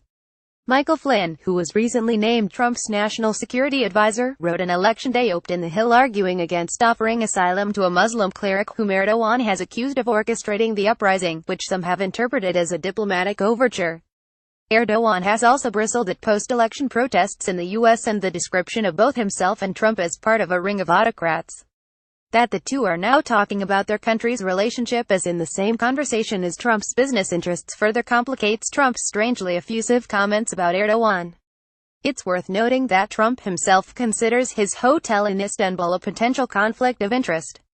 In a December 2015 interview with Stephen Bannon, at the time the chairman of Breitbart News, Trump said as much, telling Bannon, "I have a little conflict of interest cause I have a major building in Istanbul. It's a tremendously successful job." That he chose to discuss the towers with Erdogan, albeit obliquely, through his references to his business partners when he has already acknowledged the impropriety of doing so, simply reinforces the perception that he may prove unable to separate his business from his official duties while in office. Back to table of contents. That hotel in Washington, D.C. The White House is not the only new Trump property in Washington, D.C. There is also the new Trump International Hotel, which opened in October and is located just a few blocks away in what was formerly known as the Old Post Office Pavilion. Previously, the hotel played a role in the campaign as the site of the event at which Trump recanted sort of his belief that Barack Obama was not born in the United States. Now, the hotel is at the center of speculation as a symbol of how inextricable Trump's presidential role may be from his personal interests. First and foremost, since his election, ethics groups and critics of the president have repeatedly alleged that, simply by taking office, Trump has been in continual violation of the lease he holds on the Old Post Office, the government-owned building the Trump International Hotel inhabits. At issue is a clause in the lease stating that no elected official of the government of the United States shall be admitted to any share or part of this lease, or to any benefit that may arise therefrom. As such, watchdog organizations such as Citizens for Responsibility and Ethics in Washington have repeatedly appealed to the Government Services Administration, the federal agency that administers the lease, to terminate the agreement with the Trump Organization. On March 23, however, the GSA released a letter finding that Trump is in full compliance with the lease. According to Kevin Terry, the contract officer who oversaw the initial negotiations between the government and Trump, the president's plan to turn over his businesses to his two adult sons and the longtime Trump Organization executive Alan Garten is sufficient to meet the terms of the agreement, as Trump is no longer an officer, director, manager, employee, or other official in any of the entities involved in operating the hotel. The letter immediately drew outcry from ethics organizations like Crew, which called the ruling a disappointment that failed to address the underlying problems of Trump's businesses, and the left-leaning advocacy group Public Citizen, which described it as an affront to the rule of law based on tortured and wholly uncompelling analysis that would get a first-year law student kicked out of law school. The GSA's decision may also prove a blow to the more general argument that Trump has not done enough to distance himself from his namesake organization. Critics have strenuously objected to the plan Trump and his lawyer Sherry Dillon laid out on January 11 to mitigate conflicts of interest, under which the president has stepped down from, but retains ownership of, his numerous business interests, and placed his assets in a trust to be administered by his adult sons and Garten.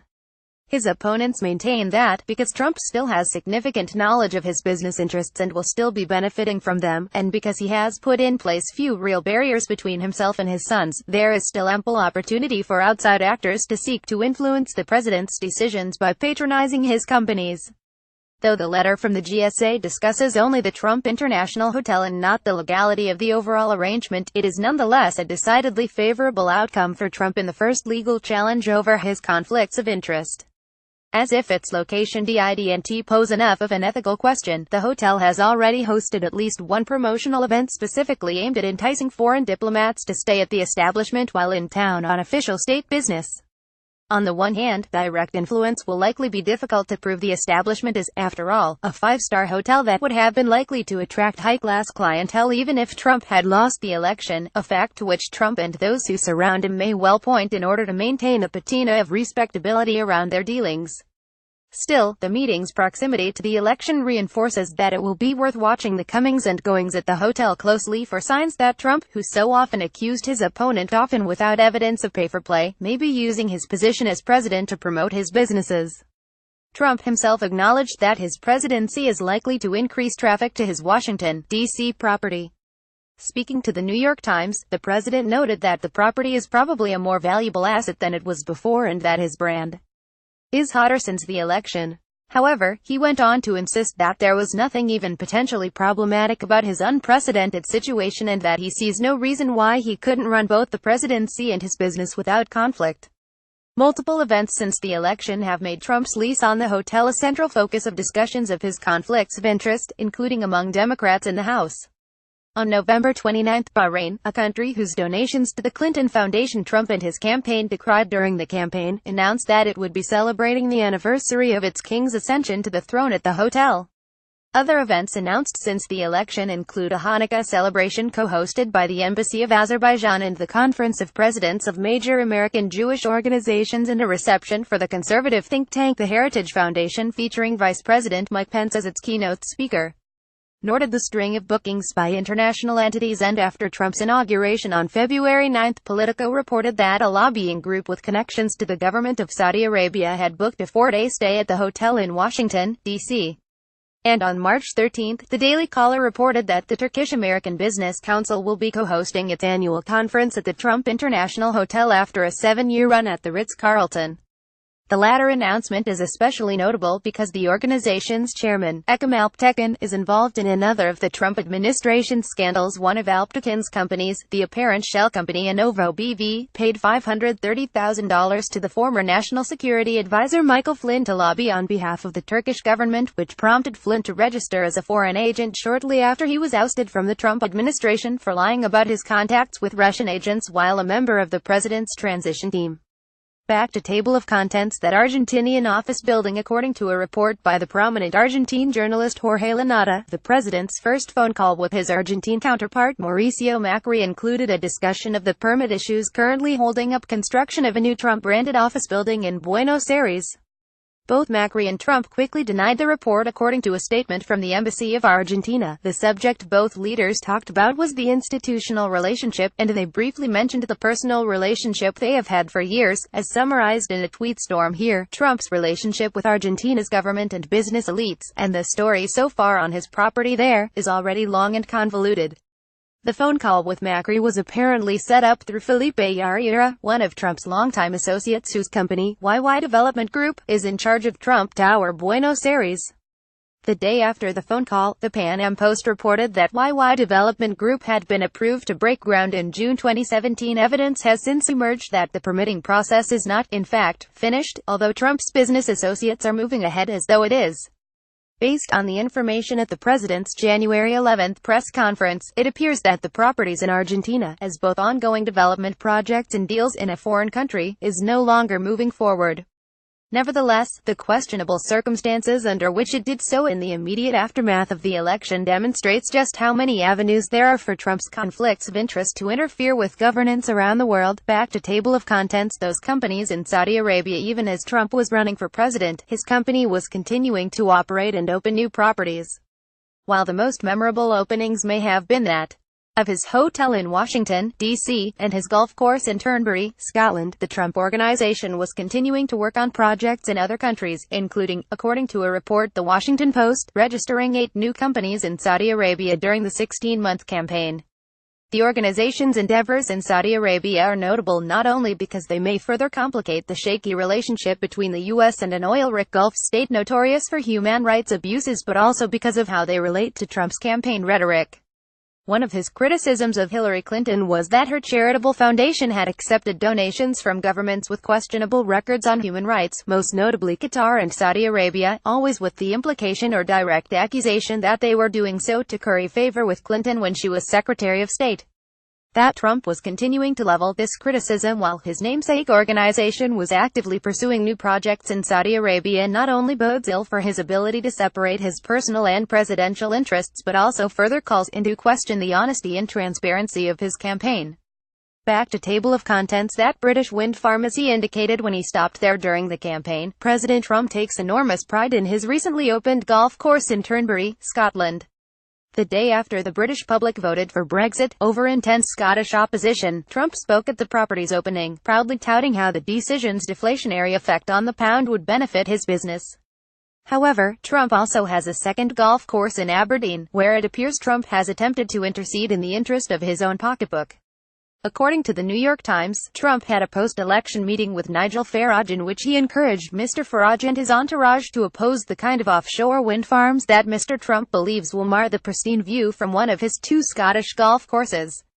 Hope Hicks, a spokeswoman for the president, denied that the two had discussed the subject, only for Trump to later confirm that the topic had, in fact, come up in their conversation.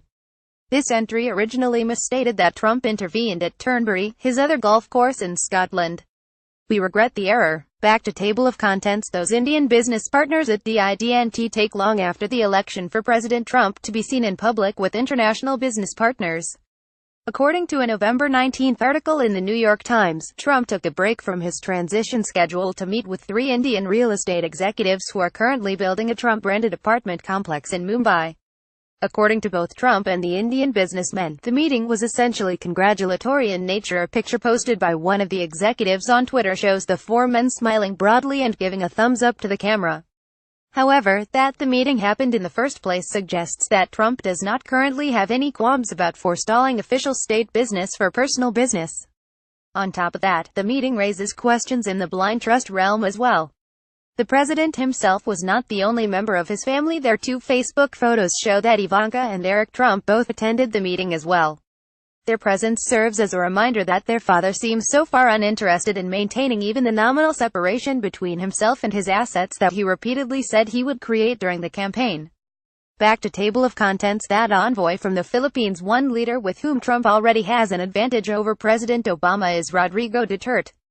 The similarly brash president of the Philippines, Duterte, who has threatened to break up with America, told Obama to go to hell, and called the president the son of a whore, expressed admiration for Trump, noting that, among other similarities, they both enjoy swearing. Duterte's affinity for Trump apparently goes beyond vulgar word choice. Late in October, Duterte appointed a longtime business associate of Trump's as a special envoy to the United States, an announcement that became public shortly after the election. This appointment in particular raises questions because it is just as open to exploitation by Duterte as it is to Trump, as the Filipino president could intend to use his new envoy's relationship with Trump to strengthen the Philippines' hand. Whichever side the appointment does eventually benefit, however, the situation is nevertheless fraught with conflicts between the 3 men's personal and political interests. Back to table of contents.